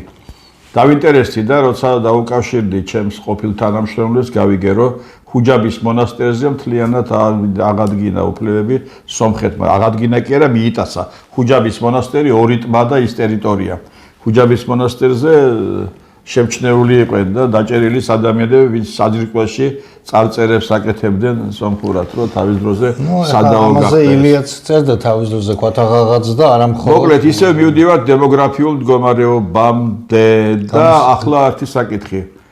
დღეს ფაქტიურად საგანგებო მდგომარეობის რეჟიმში ვიმყოფებით ჩვენ. ეკონომიკა ნული, ის ორციფრიანზე გავედით, რომელ წელს ვადარებთ ჩვენ სამციფრიანს და ორციფრიანს. გავიხსენოთ რა ვიყავით და რა ვართ. რა რაოდენობის მოსახლეობა გვაქვს. ურბანული პროცესები დანგრეულია. იცით თქვენ რომ 1978 წელს იყო ქალაქის მთავარი არქიტექტორი, ეს მეხსიერებაში მაქვს, თევს არც ახსოვს. და ისეთ უწყებაში მუშაობდი, სადაც ეს განცხადებები იყრიდა თავს და მკითხულობდი. იყო ქალაქის მთავარი არქიტექტორი შოთა ყავლაშვილი. დიახ, ხილშეული კაცი. კატეგორიული წინააღმდეგი იყო საირმის მთაზე, ბახტრიონზე, წვერზე. აი წვერზე ბინადმშენებლობის სტადგანს ის ამბობდა, ეს არის ფიქალური მასისაგან შემდგარი სივრცე და ამის ქუდის მოხსნა არ შეიძლება. იმიტომ რომ შეიძლება მოხდეს მაღალი მიწისძვრა და დაიშალოს მთა. და მეორე კატეგორიული წინააღმდეგი იყო სპორტის სასახლის უკან აკადემ ქალაქში მაღლივი კორპუსების მშენებლობის, აქაც ამოვსებული ხევებია და აქაც ფიქალური ნიადაგი არის. საქართველოს თბილისი სეისმურად არამდგრადია. საქართველოში 1.5 ბალის მიწისძვრა გამუდმებით არის.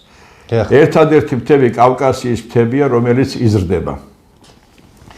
რა იწევს ამაზდას? ქვემოთ მიმდინარე ვულკანური პროცესები. ეს ისე სახალისო თუ აიღებთ და საქსოვჩხის თბილისის ცენტრში ჩაარჭობთ და გაყვავთ მეორე მხარეს გლობუსზე ოკეანია, სადაც ხმელეთი არ არის. აი სწორედ ეს ვულკანური პროცესები, რომელიც მიდის, იწევს აქტიურ მუტაციებს ზემოთ. იმიტომ არის მრავალფეროვანი ფლორა და ფაუნა რო გვაქვს ჩვენ.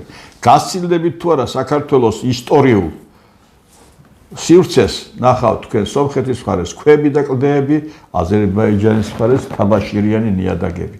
ისტორიულ საზღვარს გეუბნებით. ასე რომ აქ მაცხოვრებელი ჩვენი ბავშვები და ისინიც ვინც აქ დაიბადნენ და გაიზარდნენ, განსაკუთრებული გენეტიკური შემადგენლობით გამოირჩევიან.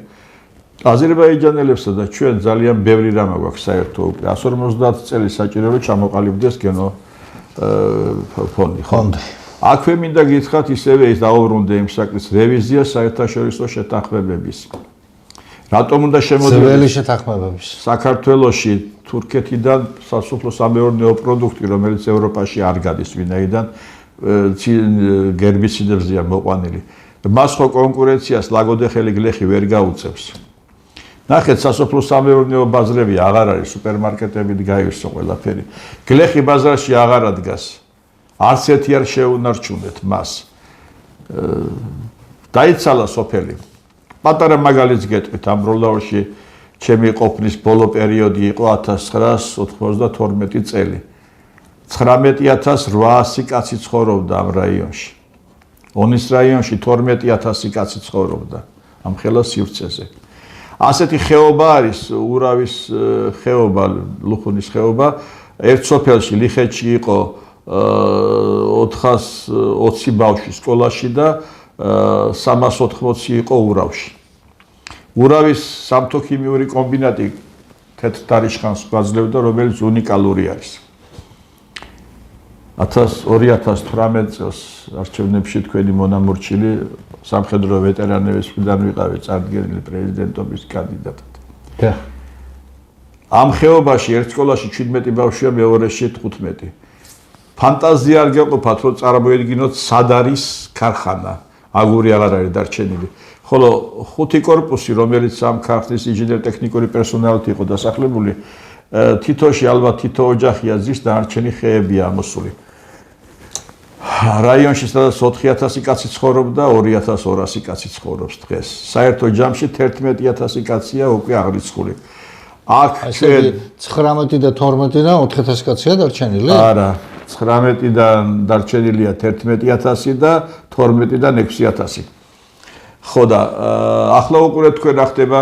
ამბროლაურის რაიონი აწარმოებდა 1,5 ნახევარს. ეს იყო ღვინის ქარხანა, ეს იყო შემოსავალი სამთო-ქიმიური ქარხნიდან.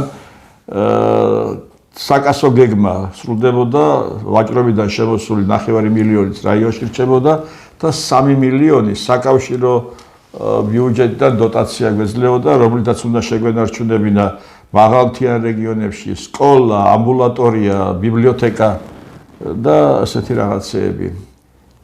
დღეს გადასულია რაზე სუბსიდიას ღებულობს წლის დასაწყისში და წლის ბოლოს მიწის შემოსავლიდან მიღებული თანხებით, მაგრამ რა ვიცი რა ხდება ყველაფერი.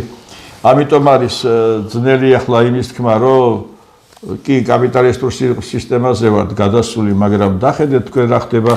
ჩვენი კომერციული ბანკები ხო ფაქტურად სპეკულირებენ, მიღებენ 4%-იან, 2%-იან სესხს და 16 და 20%-იანში ეს ყველაფერი ხო მოსახლეობას აწვება. სახელმწიფოს სათავეში უნდა მოვიდეს ადამიანი, ვისაც სხერფლის გაღება შეუძლია. ასეთი კაცები უნდა იყვნენ. ეხლა სულ სიგრძე-სიგარეთ გავითავისე ნათაძის ნათქვამი 150-დან 300 კაცამდე უნდა შევარჩიოთო, შევქმნათ ცხოვრების და მუშაობის პირობები და ვაიძულოთ, რომ ქვეყანა მართოსო. ასე კი არა, მე მინდა რომ ვიყო რითი განსხვავდება ადამიანი ცხოველისაგან 20% მინდა და 80% არ შეიძლება. კურდღელს უნდა 80% და 20% ეშინია. ბატონო გელა, ძალიან მძიმე სურათს გვიხატავთ და გონიერის ქართულ საზოგადოებას მის გონიერ ნაწილს ყოველ შემთხვევაში როგორც თქვენ გული ხელი დაგვაქვს რა ხელით გვიჭირავს. ეკონომიკაში პარტახია, დემოგრაფიაში საშინელი სიტუაცია გვაქვს. საზღურები ბატონო გააშიშვლეთ და ნახეთ დღითი დღე შაგრენის ტყავებით მცირდებით. მაგრამ ყველაზე მთავარი ერთ ამას მივაქციე მე ყურადღება თქვენ ბრძანეთ რომ დღესვე რომ მოხდეს ამ ტერიტორიების დაბრუნება, უკან ჩვენ ადამიანური რესურსი არ გვეყოფაო მის ასათვისებლად და ასე შემდეგ. როგორ გესახებათ ეს დემოგრაფიული ჩანაცვლების ტენდენცია, რომელიც ტრენდი, რომელიც თემსოფლიოში და ჩვენც ჩაგვხდეს ამაში პრაქტიკულად ამის ქვედინებები, აისბერგული დინებები რა შემდგომარეობს და გამოიხატება, ეს შეიძლება უთხრა ჩვენს მაყურებელს. დაუყოვნებლივ პირველად აუცილებლად პარლამენტმა უნდა განიხილოს ორი საკითხი, მე გითხარი, სამი საკითხი. პირველი საზღვრების ინვენტარიზაცია, მეორე მოქალაქეობის შესახებ კანონში უნდა მიიღოს მესამე ტერიტორია ერის საკუთრებად გამოაცხადოს. ამავე დროს ორი უწყება სამთავრობო სამსახური, დაცვის სამსახური და უნდა ერთიანი შეიქმნას ისევე სახელმწიფო სასაზღვრო სამსახური, უშუალოდ უნდა დაექვემდებაროს პრეზიდენტს. ანუ პარლამენტმა მთავრობის გადადგომისთანავე მათი დაჯნიშნვა გადადგომის საკითხი კი არ უნდა განიხილოს, ესენი უნდა ენიშნებოდეს ინდივიდუალურად პარლამენტის მთავრობის შესვლის მიუხედავად. დაუყოვნებლივ უნდა გაძლიერდეს და მიეცეს სამხედრო კომპონენტი საზღვრის დაცვის საკითხებში. გაძლიერდეს საზღვარზე, იმიტომ რომ ხო გითხარით ჩვენ ოპერატიული სიღრმე არ გაგვაჩნია და ნებისმიერი შემოტევის დროს და შემოტევა მარტო ძალით კი არ იქნება ხალხო. თუ დაიწყო ირან-ისრაელის ომი და ნებისმიერი ომი აღმოსავლეთში, თქვენ წარმოგიდგენიათ რა რაოდენობის ლტოლვილები მოაწყდება საქართველოს? სტიქიურად არადა უნდა შეიქმნას საფილტრაციო ბანაკები უნდა შეიქმნას, სადაც ლტოლვილები უნდა განთავსდნენ და გაირჩეს ვინ არის მტერი, ვინ არის მოყვარე, შემდეგ ამათი გაშვება უნდა მოხდეს მესამე ქვეყნებში და ასეთი რაღაც ეს დიდი სამუშაოა გასატარებელი. ახლა მე არ ვიცი, ძალიან კარგი ადამიანები მუშაობენ საზღვრის დაცვის დეპარტამენტში, მაგრამ მე არ მგონია იქიდან მესაზღვრე იყოს ერთი კაცზე მეტი ან ორი კაცზე მეტი. ეს თავისებურ სპეციფიკას მოითხოვს სასაზღვრო სამსახური. თქვენმა უნდა მორჩილმა იმისთვის, რომ გაურკვეულიყავი, რათი იყო და რითი ეს უწყება, საკმაოდ ასაკოვანმა სამხედრო სასაზღვრო აკადემია დაამთავრე და ყველაფერი ეს, მაგრამ დღეს ეს აღარაფერი აღარ მუშაობს. არ მუშაობს. რამდენჯერმე ვიფიქრე თავაზიანობის ვიზიტით მივსულიყავი საზღვრის დაცვის დეპარტამენტში და შემეთავაზებია, რომ იქ პატარა მაგიდასთან დავჯდები მეთქი ფურცლით და ელემენტარულად რაღაც ინფორმაციებს მოვგაწვით. უნდა იწყებოდეს ყოველი დღე ოპერატიული ინფორმაციით რა ხდება საქართველოს საზღვრებზე და ეს უნდა მიეწოდებოდეს პრემიერ-მინისტრს. ყოველ დღე მაგიდაზე უნდა ედოს, დღეს რა მოხდა, ხვალ რა მოხდა. სავსებად უკვე ჩვენ გავსებულია ისევ ფულის მიზნით სასწავლებლები უცხოელებით, ინდოეთი, პაკისტანი, ნიგერია. ხასაუცარი ეცით ამთავრებს ერთ კოლეჯს, მიდის მეორე კოლეჯში სასწავლებლად, მე მესამე კოლეჯში და როგორც სტუდენტი ქვეყნის შეება ქვეყანაში. თქვენ უნდა გითხრათ ერთი რამ. რა მიზეზი აქვს ამას? იმიტომ რომ არ უნდა თავის ქვეყანაში დაბრუნება და აქ რა საკითხი და რითი ცხოვრება საკითხავია. ერთი რამე უნდა გითხრათ კიდევ. თან პაკისტანი. არის ასეთი დანაშაულის სახე, ტრანსსასაზღვრო ორგანიზებული დანაშაული.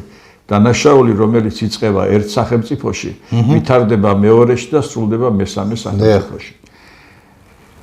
ეს არის მე გეტყოდით პირველი სართული საქართველოსი. მეორე სართულზე არის პოლიტიკური, სოციალური და სხვა საკითხები. აი აქედან ცხვირი არ უნდა ჩაყვა აქტორე, იმ წუთში ცხვირს მოგაჭრიან. ეს არის არალეგალური მიგრაცია. ეს არის ნარკოტიკების ტრაფიკი, ბრუნვა. ეს არის იარაღის კონტრაბანდა.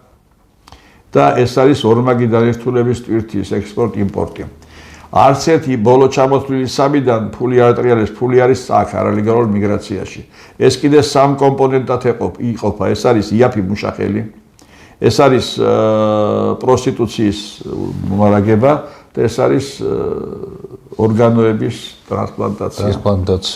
მე არ მინდა ვიყო შეთქმულების თეორიის გამავრცელებელი, მაგრამ უკრაინა დღეს არის ელდორადო ორგანოების. უკრაინა რო ელდორადოა. თქვენ იცით რომ ჯარისკაცი როცა კონტრაქტს აფორმებს, რა ინფექციური დაავადება გადატანილი, რა ფერის თმა აქვს, რა ფერის თვალი აქვს, ეს ინფორმაცია ივსება ყველაფერი, სისხლის ჯგუფი და სხვა. რა ხდება ახლა უყურეთ თქვენ. თუ გადატანილი ინფექციური დაავადება დონორის არ ემთხვევა დონორის მიმღების ინფექციურ დაავადებას, შეგუება არ ხდება ორგანოების. შესაბამისად, 25 წუთი არის საჭირო, რომ ნებისმიერი ცხედარი დაიშალოს და კონტეინერებში განთავსდეს მისი სხეული. შემდეგ აუცილებელია, რომ ეს სხეული დიდხანს იყოს ბრძოლის ველზე, რომ გაიხსნას და მერე ცინკის კუბოში ჩადებულს ვიღა გასინჯავს და ასე ღირებულება ტეჩიქტაში თქვენ გაეგიათ ხო კოსოვოს პრემიერ-მინისტრი. იყო ასეთი საერთაშორისო სასამართლოს პროკურორი კარლო დელ პონტე. მან აღძრა მის წინააღმდეგ საქმე ორგანოებით ვაჭრობასთან მილიარდელია ეს კაცი. იყო ბანაკები, სადაც ქრისტიანები ყავდათ შეყრილი და დღეს თირკმელს ამოუღებდნენ. რეაქცია ყურადღება. ხო, მე არ ვიცი რა ხდება, მაგრამ ფაქტია, რომ დღეს მოთხოვნა დიდია, როცა მოთხოვნა შეთავაზებაც არის. აუცილებლად არის.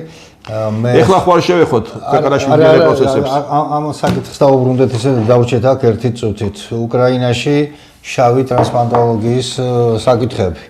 მე უამრავ მასალას ვარ გაცნობილი და ინტერნეტში დევს ეს მასალები ბოლომად ბატონო გელა, რომ იქ უკრაინაში განსაკუთრებით მაიდნისა და დონეცკში და ლუგანში მიმდინარე მოვლენების დროს 2014-ში ეხლანდელი არ ვიცი, ეხლანდელი არ მინახავს ალბათ ამისთვის ვერ იცლიან ჯერ ბოლომდე, მაგრამ გაქვეყნებული ომია, მაგრამ აი იმ პერიოდში ის კონფლიქტები რო იყო, შავი ტრანსპლანტოლოგია ყვაოდა ამ სიტყვის პირდაპირ მიმოწვეულობით და ბევრგან არის გაჟღერებული საქართველოს ყოფილი პირველი ლედი სანდრა რულოვსის გასახელება. ახლა მათ ვეღარ შევიჭრე მაქსიმუმს. და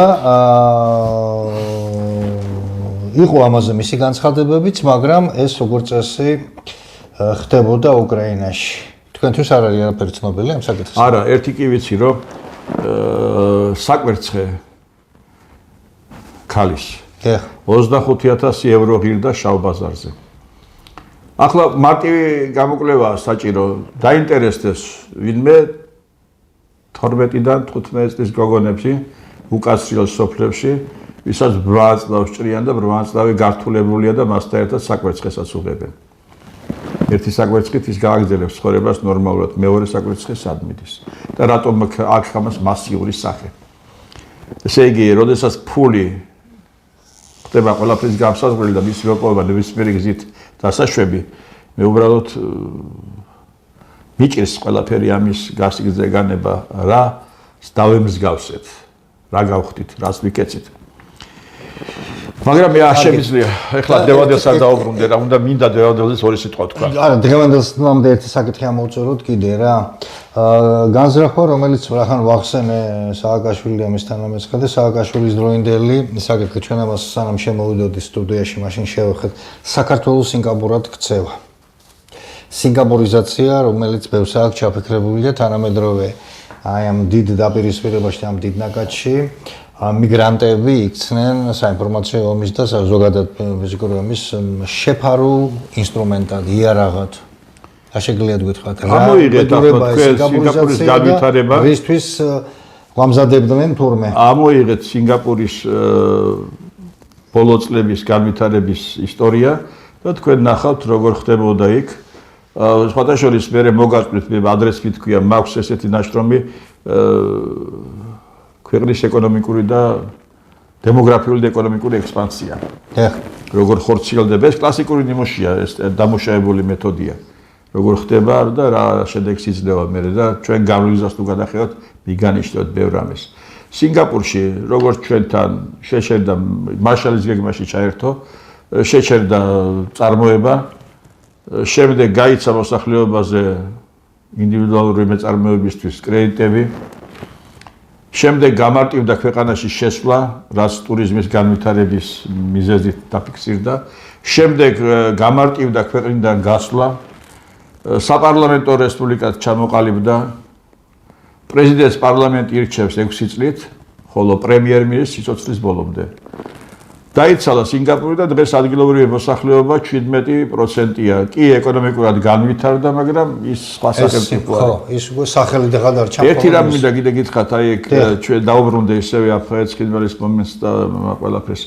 95 წელს საისტორიო ბომბეში მე გამოვაქვეყნე ნაშრომი სადაც ვასაბუთებდი, რომ საქართველოს სახელმწიფოებრივი მოწყობა ფედერალური პრინციპით უნდა განვითარებულიყო და იქ ფედერაციის სუბიექტები ქონდა წარმოდგენილი და რომ ყოფილიყო თანაბარი პარიტეტი დაცული პორტები საქართველოს სოხუმის, ფოთისა და ბათუმის ცალკე სუბიექტებად უნდა ყოფილიყო ფედერაციაში შემავალი.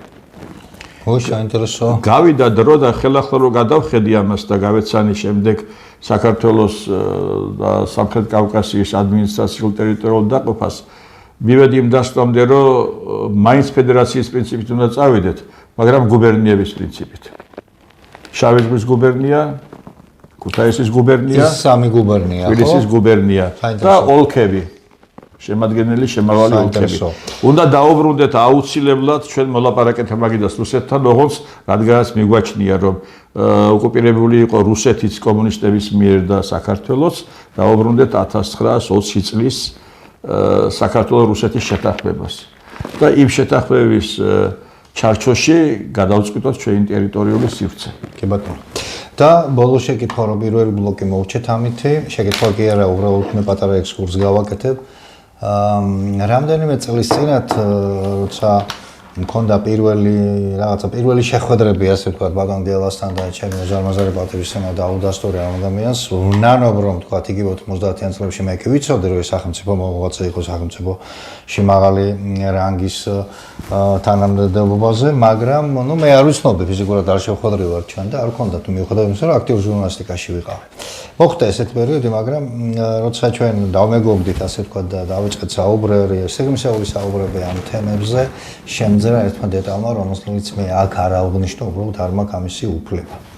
2000-იანი წლების დასაწყისში, მაშინ როცა ბატონი გელა იყო საქართველოს სახელმწიფო საზღვრის დაცვის უფროსის დეპარტამენტის უფროსის მოადგილე, იქ კონსულტანტებს როგორც წესი უკვე ყურადღების არეალში ყავდით მოქცეული დასავლეთს და ჩამოდიოდნენ ხშირად ამერიკელი ინსტრუქტორები, ხო, სამხედრო რჩეულები, ატაშეები და მეგობრობდით. ხო, მეგობრობდით. ეხლა ქართული სტომართმოყვარეობა და მეგობრობა იცით თქვენ რასაც ნიშნავს. მე მახსოვს რომ ბატონმა გელამ მითხრა და მე მგონი დამიდასტურებს რომ რაჭაში აიყვანა, თქვათ აჩვენა იქ რაღაცა მამული ხო, თქვათ ოჯახი ჩართული შრომაში ორი შვილის და 7 შვილის მამა და ბაბუა ბრძანდება და აჩვენა ოჯახი როგორ იყო ჩართული, აჩვენა ქართული ტრადიციები, კულტურა, ყველა მიმართულები და ასე შემდეგ. ნახა იქ გადაპატიჟებები, გადმოპატიჟებები, ქართული ხასიათი რაღაცებით იგრძნობა და გამომშვიდობების წინ ამ პიროვნებამ მას უთხრა რომ მე იმიტომ ვარ აქ და ჩემი მისია იყო ის რომ მე უნდა აღმომაჩინა არა ჩვენ მეგობრები ვართ მაგრამ მე მინდა გითხრა რომ უპირველესად მე ვარ ჩემი ქვეყნის ამიტომ ამბობ ზუსტად ანუ იმ კაცმა ნახა მაშინ იმ ხელას ეკეთე რომ გათქვა თავისი რაღაცა და უთხრა მე მქონდა დავალება რომ საქართველოში ეროვნული და განათლებული ადამიანები გამომევლინათ და რაო არაფერი ჩვენ პატრიოტები არ ვჭირდება საკვანძო თანამდებობებზე თქვენ გააგრძელეთ თქვენი საქმიანობა სხვა სფეროში აქ პერსპექტივა აღარ გაქვთ მიაქციეთ ყურადღება აქედან მოყოლებული ეს იყო მეგობრული რჩევა დიახ ეს იყო მეგობრული რჩევა მაგრამ ეს იყო წამოწთენაც არ ქვია ამას იქ რაღაცით შეეძრა სული ეთყობა და თქვა თორემ ამ თავის აიდუმლოს ის არ იტყო და დიახ დასავლეთ საქართველოში პატრიოტულად განწყობილი ადამიანები არ შეიძლება იმ წლიდან მოყოლებული ბატონი გელა მაღალ სახელმწიფო თანამდებობაზე არ ყოფილა ხო არ ვწდები? არა გაიელა გამგებლობა თუ არა იმას არ ჩავთვლი ის ეხლა რიგითი რაღაცა მიაქციეთ თემას შემოძვირფასებო ყურადღება სამეცნიერო პედაგოგიურ საქმიანობას ეწევებას და კიდე ერთი რაღაცა მითხრა ოღონდ ამ თემის გაშლას ბატონ გელას ეხლა აქ არ ვთხოვ რომ ესეთ რაღაცას მინდა თქვენ ჩვენმა ერთგულმა მაყურებლებმა მიაქციოთ ყურადღება კერძოდ ევროკავშირში რამდენი ქვეყანა წმინდა მართლმადიდებლური და რამდენია სხვა სარებლობის და ასე შემდეგ და შემდეგ და ამ თემას ჩვენ აუცილებლად ერთ გადაცემას მიუძღვნით თქვენის თანხმობით. ანუ ცივილიზაციათა ომია დაწყებული და ეს არის დაჭერდა დიდხანს. ცივილიზაციათა ომია დაწყებული და უკრაინაც ამის მსხვერპლია. ჩვენ ყველაფერი უნდა გავაკეთოთ იმისთვის საქართველოში ამ ომის ტალღამ არ მოაღწიოს და არ დაგვარტყას. იმიტომ ვართ ეს გაჭაღარებული ხალხი ასე შეშფოთებულები და მზად ვართ ეგრეთ წოდებულ ჯენზი თაობასთან ჩვენ ისე დავცაუბრობთ ინდივიდუალურად ყველაფერს ვაკეთებთ მაგრამ მზად ვართ ნებისმიერ შემთხვევაში ვისაუბროთ და შევხვდეთ ერთმანეთს და შემდეგ. ეხლა უკვე მეორე ნაწილში თანამედროვე მიმდინარე მოვლენებს და პროცესებს აუცილებლად უნდა მივაქციოთ ყურადღება.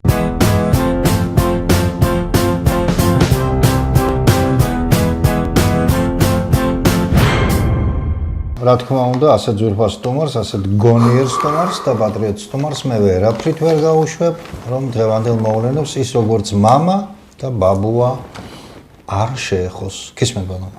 რა ხდება რუსთაველზე? მისი, ასე ვთქვათ, ქვედინებები, რომელიც ჯენზი თაობამ ჯერჯერობით არ იცის. იყო შემოთავაზება, რომ ჩვენ მეორე ფრონტი გაგვეხსნა. დიახ. მოусმინეთ კარგად მე გთხოვ. არ შემიძლია დავასაბუთო, არ მაქვს ამისი ფაქტობრივი მასალა, მაგრამ ამას ქონდა ინფორმაცია, მაღალი წრეები ადასტურებენ. ქონდა ინფორმაცია, რომ საკმარისი იყო 3 დღე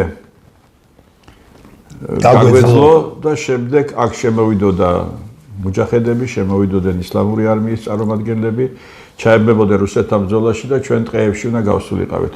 ხელ მოგეხსენებათ, წეღანაცა ვთქვი, ოპერატიული სიღრმე ძალიან პატარა გვაქვს და თუ უკრაინას შეუძლია წლების მანძილზე ნელ-ნელა უკან დაიხიოს, ჩვენ სასწრაფო რესურსი არ გვეყოფოდა ამ შემთხვევაში და დამთავრდებოდა ჩვენი საქმე, როგორც ერის. არ შეიძლება ნებისმიერ გზით და საშუალებით უნდა შევინარჩუნოთ მშვიდობა. ჩვენ სხვა ალტერნატივა არ გაგვაჩნია. ეხლა რაც დღეს ხდება ეს ყველაფერი კარგად დადგმული და გავლილი სპექტაკლია. სცენარის ავტორს რომ გაეთვალისწინებია მაშხალების მაგივრად ავტომატები დაერიგებიათ იქ თქვენ ხო წარმოგიდგენიათ რა მოხდებოდა. ეს რევოლუცია არ არის. რევოლუციას თავისი განმარტება აქვს. ეს არის სტიქიური ბუნტი. მაგრამ მართული ბუნტი, რომელიც მომზადებული კადრებისგან არის ჩადებული, მაგრამ მომზადებული მასა გამოიყვანეს უმეტესობა და ნახეთ რა როგორი კვალიფიკაცია რომ მოხდეს ამის იურისტები უფრო უკეთ იზავენ ამას. რამდენიმე სახის დანაშაულთან აქვს საქმე. ხო, ვანდალიზმი არის, სახელმწიფო ქონების განადგურება, სქესიკუთვნილი ქონების მოსპობა არის, ფიზიკური და მექანიკური საშუალებებით ფიზიკური მოწოდება და ასე შემდეგ. და ჯერ განხორციელებული, მაგრამ ამათ უკან დგან ადამიანები, რომლებიც მოუწოდებენ დაუმორჩილებლობისაკენ, აქტიურობისაკენ და ამავე დროს ამ რესურსებით ამარაგებენ, რასაც კოქტეილი ქვია, მოლოტოვის, რასაც ეს მაშხალები და საკმაოდ ძლიერი მუხტებია მასში. ეს ყველაფერი, ესე იგი, სისხლისავარძის პასუხისმგებლობის ქვეშ ექცევა როგორც შემსრულებელი, ისევე ორგანიზატორი ამ ყველაფრის. როდესაც პრემიერ-მინისტრმა ირაკლი კობახიძემ გააკეთა იმის განცხადება, რომ 28 წელს ჩვენ დავიწყებთ მზადებას და 30 წელში შევიდოდით ევროკავშირში, სიმართლე გითხრათ, გამაღიზიანა ამან და ჩავთვალე, რა საჭიროა მატარებლის წინ სირბილი, როცა ამას თვითონ ევროკავშირი გააკეთებს ამ განცხადებას, მაგრამ რა თქმა უნდა ის როგორც პრემიერ-მინისტრი უფრო მეტ ინფორმაციას ფლობდა, ის რაც მოხდა დაგეგმილი იყო უფრო გვიან 25-ში, როცა ევროკავშირის სხდომა ჩატარდებოდა და იმ დროს უნდა დამთხვეოდა და ესენი სტიქიურად გამოვიდნენ რეაქცია ამ განცხადებაზე გააკეთეს და ნახეთ რაც დაამსგავსეს თბილისი, მაგრამ ნახეთ როგორ თანდათან დაიწყო კლება მოსახლეობის. არის ასეთი აღმოსავლური ანდაზა, ნუ დაიფიცებ სხვის დედას და ნუ სხვის ომში იომებ, რადგან თავი იმ თავითვე წაგებული გაქვს. აქ სულ რაღაცა 300 კაცი იყო, რომელიც ალბათ ამ საქციელისთვის გარკვეულ დივიდენდებს იღებს, ხოლო დანარჩენები ეს იყო ეგზალტირებული მასა, რომელიც სასარგებლო იდიოტების როლში გამოვიდნენ. და სამწუხაროდ გვიან მიხვდნენ ამას ყველაფერს. რაც დაამსგავსეს თბილისი. ახლა მოვლენები როგორ განვითარდება, თავისთავად ცხადია, 14-ში ამოეწურება პრეზიდენტს მოვალეობა და ეს ერთადერთი ღია საჯარო ფიგურა იყო, რომელიც ღიად მოუწოდებდა სკოლებს, ინსტიტუტებს გამოდით და შეუტიეთ, ხო? მე არ ვიცი, სამართალდამცავებს მიმართავდა, რომ გადმოსულიყვნენ აქედან მხარეს. თავარსარდალი ჯარს მოუხმობდა. თავარსარდალი. ეს არის წაქეზება, როდესაც ამოეწურება მას იმუნიტეტი, როგორ მოიქცევა, კი ამბობს, რომ არ გამოვალ ამ შენობიდანო, მაგრამ მოვლენები ძალიან მწვავედ დადგება წინ. ფაქტი ერთია, რომ აი შემდეგ რომ გვიჩვენა, რომ ყველა საკითხი შესწავლილია, ყველა პირი იდენტიფიცირებულია, მე არც ერთ მხარეს ამ შემთხვევაში არ როგორც ვთქვათ, აპოლოგეტი არა ვარ არც ერთის, მაგრამ ის რომ მშვიდობა ყოველადღე და საშუალებით უნდა შევინარჩუნოთ, ეს ფაქტია. და აქ ერთი მომენტია, თავმოთ აცხადებენ, რომ ჩახსენით სიები, სიის ჩახსნა ეს გულისხმობს კვოტა რაც აქვს, იმის ქვემოთკენ ვინც არის, თავისი ინიციატივით ვეღარ შევა პარლამენტში, იმიტომ რომ ჩახსნილია. ხოლო ის ვინც რაოდენობრივად ხდება პარლამენტში სიის მიხედვით, ვალდებულია დარეგისტრირდეს და შემდეგ მოხსნას თავისი კანდიდატურა ინდივიდუალურად. მაგრამ თუ სისხლისამართლებრივი დევნა დაიწყო მათზე და ეს გარდუვალია, ერთადერთი გზა პარლამენტში შესვლა მათთვის, რომ იმუნიტეტი დაიცვას ესენი პასუხისმგებლობისაგან. მე არ გამაურიცხავ, რომ ახლად არჩეულმა პრეზიდენტმა საგანგებო მდგომარეობა გამოაცხადოს და მას პარლამენტი მხარს დაუჭერს. ასეთ შემთხვევაში პოლიტიკური პარტიები წყვეტენ საქმიანობას. მით უმეტეს ხელისუფლებამ გამოაცხადა კოჰაბიტაცია დასრულებული არის და ამ კოჰაბიტაციამ დაღუპა საქართველოს 2013 წელს, თორე ჩვენ ძალიან კარგად შეგვეძლო ყველაფრის გაკეთება. და ფაქტია რომ გამოვლინდა ჩანერგილი რაოდენობა მოსახლეობის ეს ემოციები რომ ტოვებს სამსახურს მივდივარ ვემიჯნები ეს ყველაფერი არის სცენარის გეგმა არის და ეს ის ხალხია ვინც ყოველთვის აკეთებდა ქვეყნის საზიანო საქმეს ნახოთ როგორ განვითარდება ყოველ შემთხვევაში მე ჩემი პერსპექტივით უახლოესი 20 წელიწადი ჩვენ სიმშვიდე არ გვიწერია განა იმიტომ რომ ჩვენ საქართველოში ჩვენს გარშემო მოვლენები როგორ განვითარდება ნახეთ იქ რუსეთმა თავი შეიკავა სირიაში საქმის ჩარევისაგან თურქეთი აქტიურ პოზიციაზე გამოვიდა არ გამოვრიცხავ რომ ამის სანაცვლოდ რომ ყირიმზე თურქეთს აღარ დაეზადა კავკასიაში შემოსულიყო იმიტომ რომ შეიძლება რაღაცა გარიგებას ჰქონდეს ადგილი ხო შეიძლება დაღესტანში რა ხდება სირია ვერ დასკვნარდება იმიტომ რომ სუნიტები შიიტები და ალავიტები იქ ვერასდროს ვერ მორიგდებიან ერთმანეთთან ახლო აღმოსავლეთი რა დღეში არის და თლიანად ეს რიმლანდის სახელმწიფოები ხედავთ ხო გაუბედურებულია ცეცხლის წელშია გახვეული ყველაფერი ჩვენ ერთადერთი რაც უნდა გავაკეთოთ ის არის რომ დავიცვათ ჩვენი ტერიტორია სხვა ქვეყნების მესამე ქვეყნიდან შემოსული მოსახლეობისაგან შეუძლებელია სხვანაირად ჩვენ ჩანაცვლების დემოგრაფიული ჩანაცვლება გველოდება და ეს იქნება ძალიან ცუდი როგორ ფიქრობთ ბატონო გელა ამ სპექტაკლს ამ სცენარს ვინ ყავს რეჟისორი? არ ვიცი ახლა მე ისე შეგვიძლიათ რომ ივარავოთ. ჩვენ ქვეყანაში ეს რეჟისორი არ არის ეს ფაქტი არის. ის რომ რაც ხდება ახლა შეხედეთ ახლა ამერიკის შეერთებული შტატების პრეზიდენტმა შეიწყალა თავისი შვილი რომელიც ბრალდებული იყო, ეჭვიტანილი იყო იარაღის კონტრაბანდაში, ვაჭრობაში უკრაინასთან დაკავშირებით და ის ძალიან დიდ ბიზნესს ფლობს. ხდება ისეთი რამ რომ მოსწრებაზეა თითქოს ყველაფერი ახლა რომ რაც შეიძლება მეტად აერიოს ყველაფერი რომ მომავალ ადმინისტრაციას დალაგება გაუჭირდეს. სპეციალ საგანგებოდ კეთდება ეს ხო? ფაქტი ერთია რომ ის ფორმულა რომელიც მე შემოგთავაზეთ გერმანია, რუსეთი და ჩინეთი წარმოვიდგინეთ ახლა აღმოსავლეთით განვითარდა რუსეთის ურთიერთობები, ინდოეთი, ჩინეთი, ირანი ეს საკმაოდ მძლავრი სახელმწიფოებია და ამავე დროს ნედლეულისა და რესურსების მატარებელი ქვეყნები არის. არ ვიცი, ყოველ შემთხვევაში სიკეთეს არ ველი და ასეთ ფონზე, სადაც საქართველოს 10 მილიონი მოსახლეობა თუ სახელმწიფოს არ აყავს, ის ანგარიში გასაწევი ქვეყნად აღარ ითვლება. ეს რამის საერთაშორისო სტანდარტია? კი, ესია დაუწერელი კანონია. ამიტომ ვიძახი, რომ ეთნიკური ქართველი, რომლის დედა ქართველია, უნდა ვაღიაროთ საქართველოს მოქალაქედ და ავწიოთ ეს ციფრი 10 მილიონზე. კი ბატონო. გელა ბატონო, თქვენ გაქვთ შეხება სტუდენტ ახალგაზრდობასთან რეგიონალურ უნივერსიტეტში. ხვდებით მათ სისტემატურად, იცით მათი განწყობა და ასე შემდეგ და ასე შემდეგ. ასე უბნებით ამ მოვლენებზე, რა პოზიციებს გამოხატავენ? პირველი ის არის, რომ მაქსიმალურად ვცდილობ, რომ ლექცია არ გადაიქცეს პოლიტიკურ დებატებად. ამისთვის არის სადისკუსიო კლუბი, ამისთვის არის ახალგაზრდული ორგანიზაცია და იქ შეიძლება აუდიტორიაში ამ თემას არასდროს არ ვავითარებ. გავიგე, მაგრამ განწყობა სტუდენტების. სტუდენტების განწყობა არიან საღათმოაზრული სტუდენტები, არიან ეიფორიაში მყოფი სტუდენტები, მაგრამ უნდა გითხრათ, რომ 20% სტუდენტების ყოველთვის სწავლაზე ორიენტირებულია.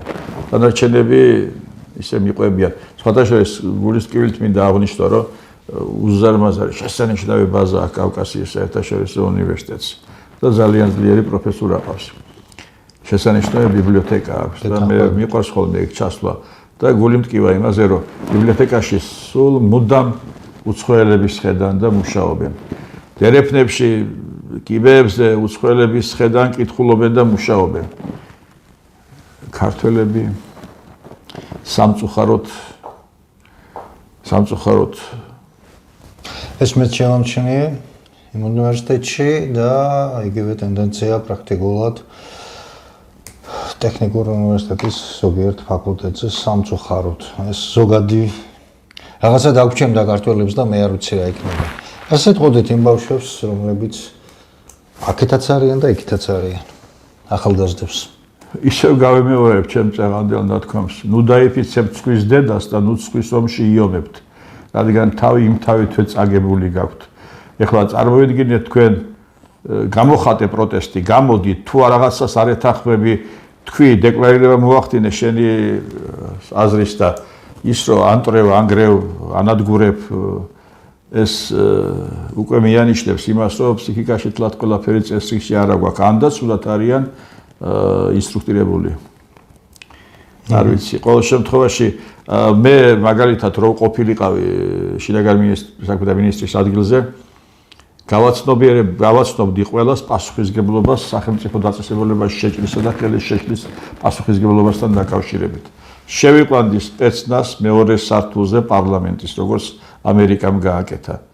და თავისუფალ რეჟიმში მივსებდი. ხოლო ისინი ვინც შეიჭრებოდა შენობაში, ჩაიკეტებოდა და კიდევ ერთხელ წაეკითხებოდათ მათი უფლებები და იქნებოდა პირობითი სასჯელით დასჯილი.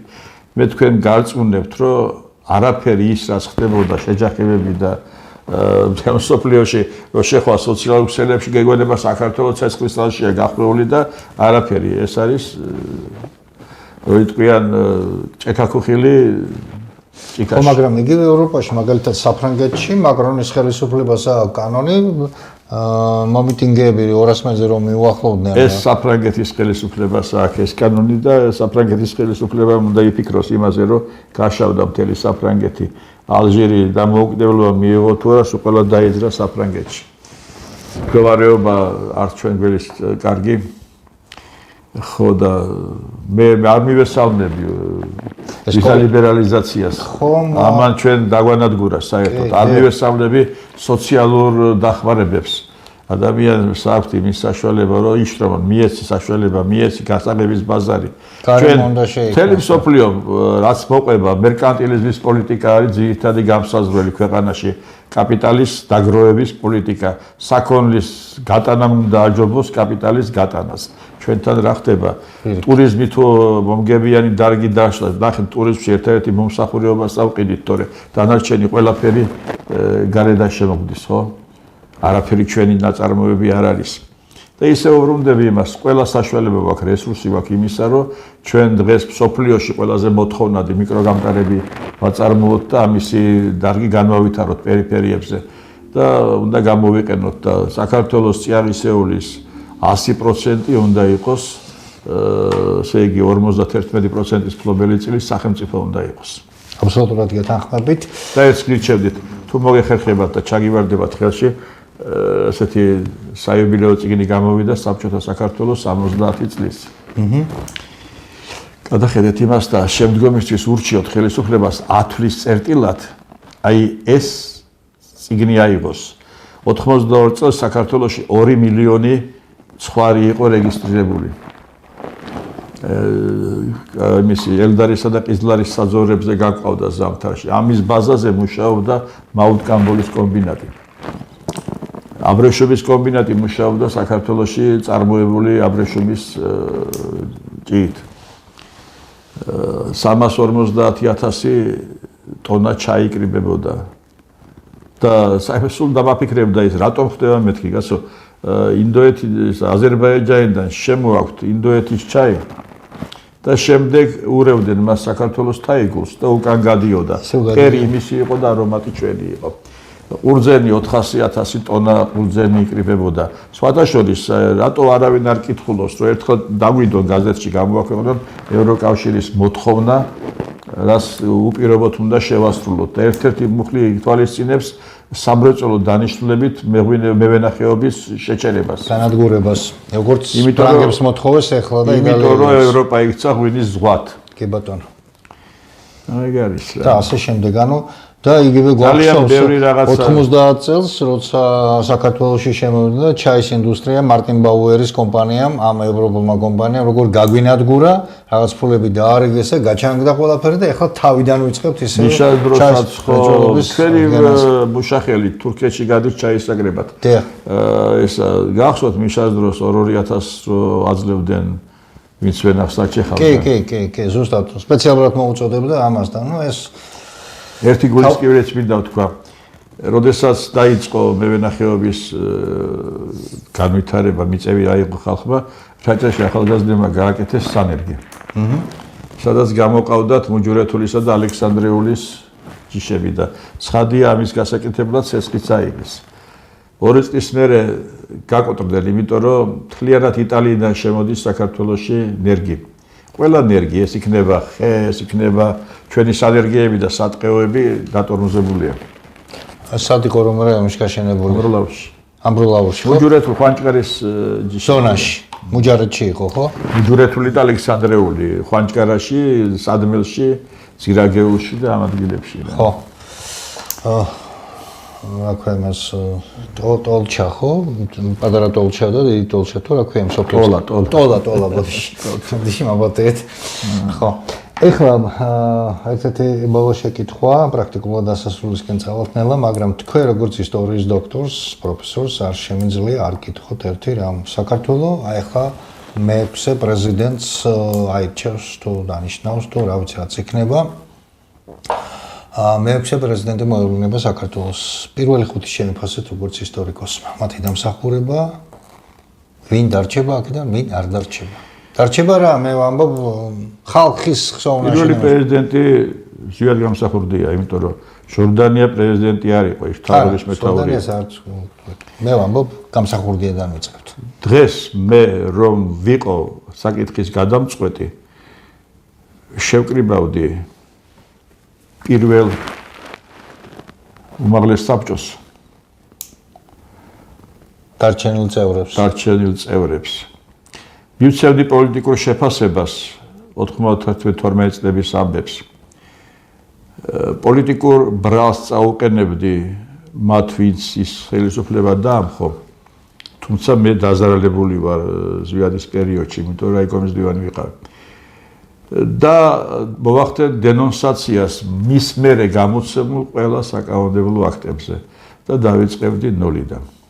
ანუ ვისი პერიოდიდან, ზვიადის შემდგომი პერიოდიდან. ყველაფერი, იმიტომ რომ თუ პოლიტიკური შეფასება მივეცით და ხელისუფლება დამხობილად იქნა არაკანონიერი გზით გამოცხადებული, მაშინ არაკანონიერი ხელისუფლება მოდის შემდგომში ყველა და უნდა იქნეს მათ მიერ მიღებული ყველაფერი, რაც ქვეყნის საზიანოდ შემდეგ შემოგვიტრიალდა დენონსირებული. რაც შეეხება ედუარდ შევარდნაძეს, ვაღიარებ და ყოველთვის ვაღიარებ ერთ-ერთ ძლიერ დიპლომატად. ჩვენ არავინ არ ვიცით რა ინფორმაციას ფლობდა ეს კაცი და ერთადერთი ალბათ ვისაც უზიარებდა ამ ყველაფერს საქართველოს პატრიარქი იყო. აი ის რაც მას გადაუტანია, რის ლაბირინთებში წატარა ქვეყანა. ზვიადი ხისტი იყო. და ხო გახსოვთ არა, დინების საწინააღმდეგოდ მიდიხარო უთხრეს და დაუმთავრეს კიდეც. ნახეთ თქვენ ჩამონათვალი იყო ერთხელ ასავალ-დასავალში ის პრეზიდენტები, რომლებმაც უარი თქვეს თავისი ქვეყნის ღალატზე.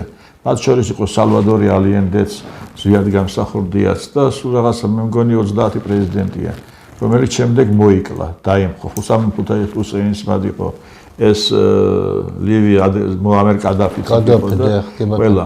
ესე იგი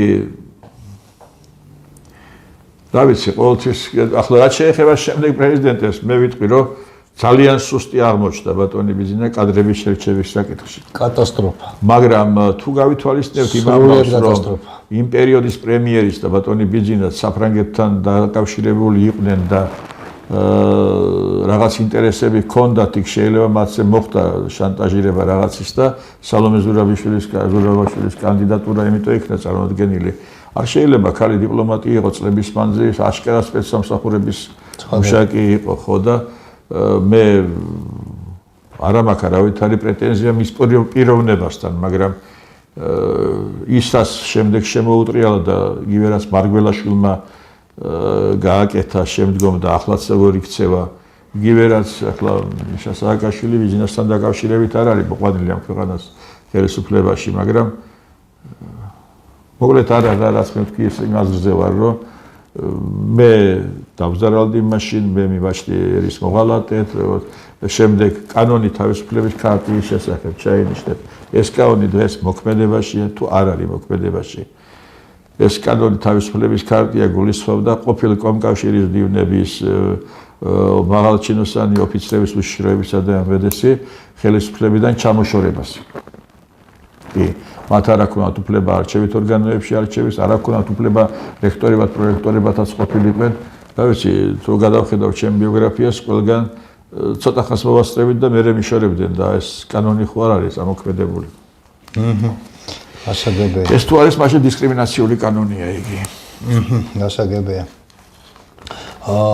თქვენ ძალიან საინტერესო საკითხი წამოჭერით ახლა რომ აი თქვენი ნება რო იყოს, თქვა შეგრებდით უზენაეს საბჭოს დეპუტატებს. თუმცა იქაც აღარ დარჩა უკვე ხალხი. ხო, არა, ნუ ვინც დარჩა თქვა და პოლიტიკური შეფასება 91-12 წელს უნდა გაუკეთოს ვიღაცამ, უნდა მიეცეს. ვინც შეხებაში არ არის იმ წლებთან, იმას უნდა იყოს. მაგრამ მე სხვა რაკურსით მინდა ახლა შეკითხვა დაგისვა. თქვენ ბრძანეთ რომ ამის ეს თუ მოხდება, ეს საუკეთესო ვარიანტი შეიძლება გამოდგეს დენაციონალიზაციისთვის, თქვათ იმ ხონების, იმ სახელმწიფო საკუთრებაში არსებული ეროვნული სიმდიდრეების ხეთყე და სხვადასხვა რაღაცები, რაც იქნა მიტაცებული შევარდნაძის კლანების მიერ და პირად საკუთრებაში მოქცეულია. იგივე ბორჯომი, რომლის აუფლებით მიეცა, ასე ვთქვათ, მამუკა ხაზარძე საქართველოს ერთ-ერთი არა, მე აქ ესეთი აზრის ვარ, ეხლა კერძო საკუთრებად გადაიქცა, მაგრამ 51 წლის პრობლემი ყველგან სახელმწიფო უნდა იყოს. და უნდა მოხდეს ამ იყოს იხმაროს, როგორც ვერ გაყიდის. ყიდვა გაყიდის უფლების ჩამორთმევით. ყველაფერი უნდა დარჩეს ისე როგორც არის, ამას ვერაურებთ ეხლა. მაგრამ ყიდვა გაყიდის უფლების გარეშე. იმიტომ რომ ადამიანებს ახასიათებთ გაიხსენეთ თქვენ ძალიან საინტერესო ფილოსოფიური რომანი დათა თუთაშხია. როდესაც ზაჟა სარჩინელიას მიერ დაყაჭაღებული ხალხის განთავისუფლებას აკეთებს თუთაშხია და წაიღეთო ვიცით რა არისო და რომ დაესევიან სულ ყველას. ესეც მოხდება ადამიანის ბუნებაში, ეს სამწუხაროდ ესე არის. ამიტომ ამას ვეღარ გავასწორებთ, მაგრამ ის რომ მარტო ეს ხო არ არის ქონების პრივატიზაცია, აქ არის საერთაშორისო შეთანხმებები, შეთანხმებები. ნახეთ ახლა რა ხდება ბოლო-ბოლოს როდემდე გაქაჩავს მოსახლეობა პარკირების შესახებ. კანონი. რომ იყო მიღებული შეთანხმება City Park-თან 10 ლარიანი ჯარიმა იყო დარღვევაზე, 50 ლარზე დაბალი ჯარიმა აღარ არის. დიახ. დიდი მადა აქვთ. ხო, სად არის საწვავის ფასი? ახლა რატო უნდა იყოს სომხეთში უფრო დაბალი ფასი ვიდრე საქართველოში? სააკედან მიდის. არ ვიცი ახლა ყველაფერი ფაქტი ის არის, რომ ყოველი პარლამენტის მოწვევის დასრულების შემდეგ 4-5 მილიონერი ემატება ქვეყანას. კარგია რომ ემატება, მაგრამ რის ხარჯზე? სახელმწიფოს გამდიდრებაზე უნდა ზრუნავდეს ყველა სახელმწიფო მოღვაწე არასაკუთარი ჯიბის გამდიდრებაზე. რა ვიცი, ყოველ შემთხვევაში იცავი უბრუნდები ვიზა ლიბერალიზაცია დამაქცეველი აღმოჩნდა საქართველოს და სინგაპურისთვის. აი ეს პრობლემა. ან სუვიზო მიმოსვლამ ევროპაში ჩვენ დაგვაქცია ამას. ვისაც ქვეყნის გარეთკენ საქმე ჰქონდა, სწავლა იყო, შრომა იყო თუ რა იყო, ყველას ჰქონდა იმის საშუალება და უფლება მიეღო ვიზა და წასულიყო და იმისთვის რომ ვიღაცას პამპერსები უცვალოს, ამისთვის ქვეყნიდან კაცი არ უნდა გადიოდეს. ამას აქ უნდა ქონდეს. ანუ ეს აქ უნდა შექმნა მონებრივია. ველოსიპედს მაინც უნდა უშვებდეს სახელმწიფო. ველოსიპედს გარდა საპონს აღარ უშვებთ უკვე და იმას წინდას რაზეა საუბარი საერთოდ. ისევ ვიმეორებ, სახელმწიფო ხელისუფლებაში მოსულ ადამიანებს უნდა ჰქონდეთ სხვერპლ შეწირვის, საკუთარი თავის სხვერპლად შეწირვის მზაობა. და ვინ უნდა შეერჩოს ასეთი ადამიანები? სამწუხაროდ იცით აი თაობა მოდის. ბიძინა ივანიშვილი კადრებს ეძებს ქართულ ბანკის წიაღში. ნაცმოძრაობა თავის წიაღში ეძებდა. ერთგვარ პირადი ერთგულება გახდა სახელმწიფოს ერთგულებაზე უფრო მაღლა. ერთი მომენტია კიდევ, აი ახლა თქვენ თქვით, რომ ჩვენ არავინ აღარაფერს არ გვეკითხება. ჩვენ რადიკალურად განსხვავებული ადამიანები ვართ. 2000-იანები წამოვიდნენ უკვე ასპარეზზე. დიახ. ეს სხვა ხალხი. ძალიან ცუდია ეს. სხვა ღირებულებებით, სხვა აზროვნებებით შვილი მყავს და შეძლებიც და გვერდ ვცდილობ მათში გავაღვიძო სამშობლოს სიყვარული, პატრიოტიზმი, კი არაყვებიან ასეთ ვანდალიზმს რაღაცას, მაგრამ ვცნობ რომ მათთვის მაინც ყველაფერი ფულთან მიდის და ფულის მოპოვების გზა არის უმთავრესი და მნიშვნელოვანი, ვინაიდან ხედავენ ვისაც. გეთანხმებით, ბატონ გელა, მეც ამიტომ მე ვთქვი, რომ ძალიან პოლემიკაში არ სამწუხაროა, შევდივარ. იმის დეკემბერ-იანვრის მოვლენების შემდეგ მოსულმა ხელისუფლებამ და განსაკუთრებით სააკაშვილის ასევე სააკაშვილის მანამდე კიდე არ იყო. იმდენად არ იყო, მაგრამ აი სააკაშვილმა თაობა აბსოლუტურად ჩახსნა. ანუ ის, ვისაც ოდნავე გამოცდილებაც ჰქონდა, ანუ მთელი თაობა 60-იანი წლების თაობა გამოტოვეს, 50 და 60-იანი წლების თაობა გამოტოვეს და თქვენ გახსოვთ სააკაშვილის ხელისუფლების მაღალჩინოსნის და მინისტრის და რა ვიცი მე უშრობის საბჭოს მდივნის კახალომაიას ნათქვამი რომ 40 წელზე ზემო ჩვენ ხეც არ გვინდა ოჯახში გვიდგეს, ხო? კი და ისა კიდევ რა არის, იცი ძალიან ისეთი. ჩახსნეს ეს თაობა უზარმაზარი გამოცდილებით, ისა დიდი ცოდნით გამოცდილებით და უამრავი, ესე იგი, აი პრაქტიკულად ასაფრენად გამზადებული ბიჭები და გოგონები დარჩნენ მახსოვდება სამხედრო აკადემიაში კათედრის უფროსი ვიყავი და თურქეთთან დაიდო ხელშეკრულება შეთანხმება რომ ნატო სტანდარტებით მოემზადებიათ ჩვენთვის ოფიცრები და როცა ჩავედი სიღრმეში აღმოჩნდა რომ ეს სასწავლებელი რომელიც პრესტიჟული სასწავლებელი იყო რუსების მიერ სერჟანტების სკოლა იყო გაკეთებული თურქეთში ჯერ კიდე თავის დროზე. ახლა იქ საინტერესო მომენტი იყო თურქეთს თავისი ინტერესები ყველაზე მაღლა აქვს და მე ვაკეთებდი ერთ დაშრომს პანთურქიზმი და კავკასია, დიდი ტურანი და კავკასია და დავანებეთ თავის. საინტერესო მასალები არის. ყველა საგანმანათლებლო სისტემა, რომელიც საქართველოში თურქეთის მხრიდან არის გაკეთებული, სადაზვერვო საინფორმაციო სივრცეა. ისინი 6 თვე მოდიოდა. ისიც კი, რომელსაც გიული ალასანი იყო ჩართული. ესე იგი შემოდის პედაგოგი მასწავლებლები. თურქული სკოლები რა ქვია მათ ვეღარ დეპირელი სკოლები.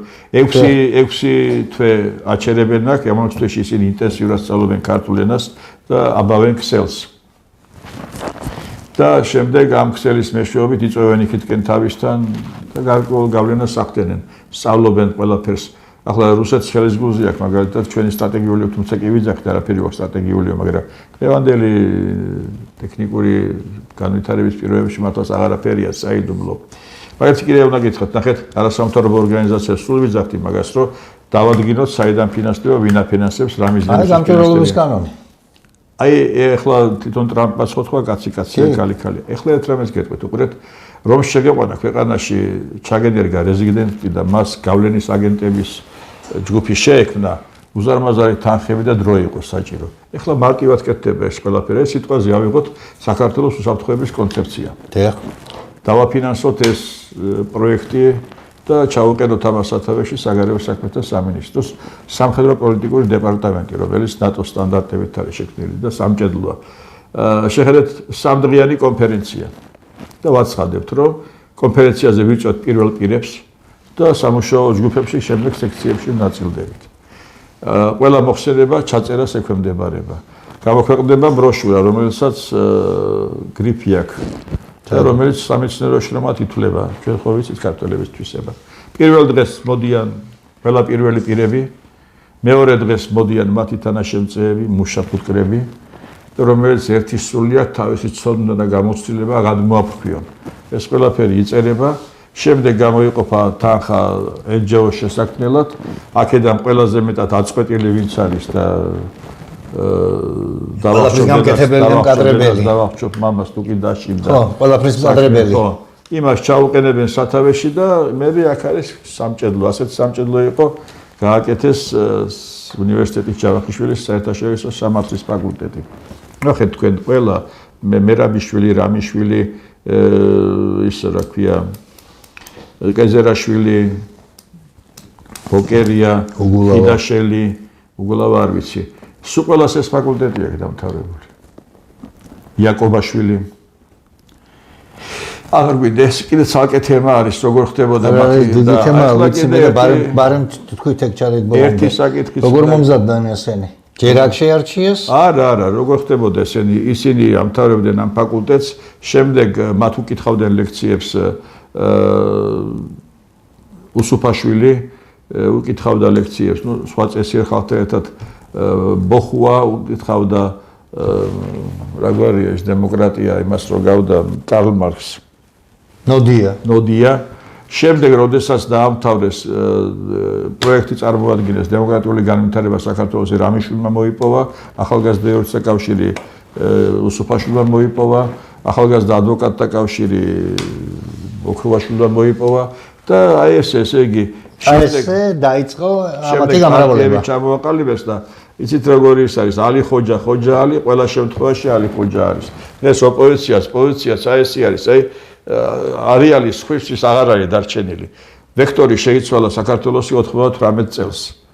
99-ში თუ 18-ში დაიღუპა საჯაია. ხო, და всё უკვე ორიენტაცია პირდაპირ აღებით მთლიანად მთელი სტრუქტურები. ჩვენ რო ვიძახით, რომ პენიტენციარულ სისტემაში საშინელი წამება მიდიოდა ადამიანების, ხო? ვინ რომელი სახელმწიფოს ექსპერტები კურირებდნენ პენიტენციარულ სისტემას? ჩემი მონაცემებით ჰოლანდიელები. ესე იგი, მათი შეკითხვის გარეშე კაჭი არ ბრუნდებოდა. ესე იგი, როგორ უნდა დაეთრუნოს ადამიანი, როგორ უნდა ხდეს მისი ფსიქიკა დაადგურება და სულ ყველაფერი.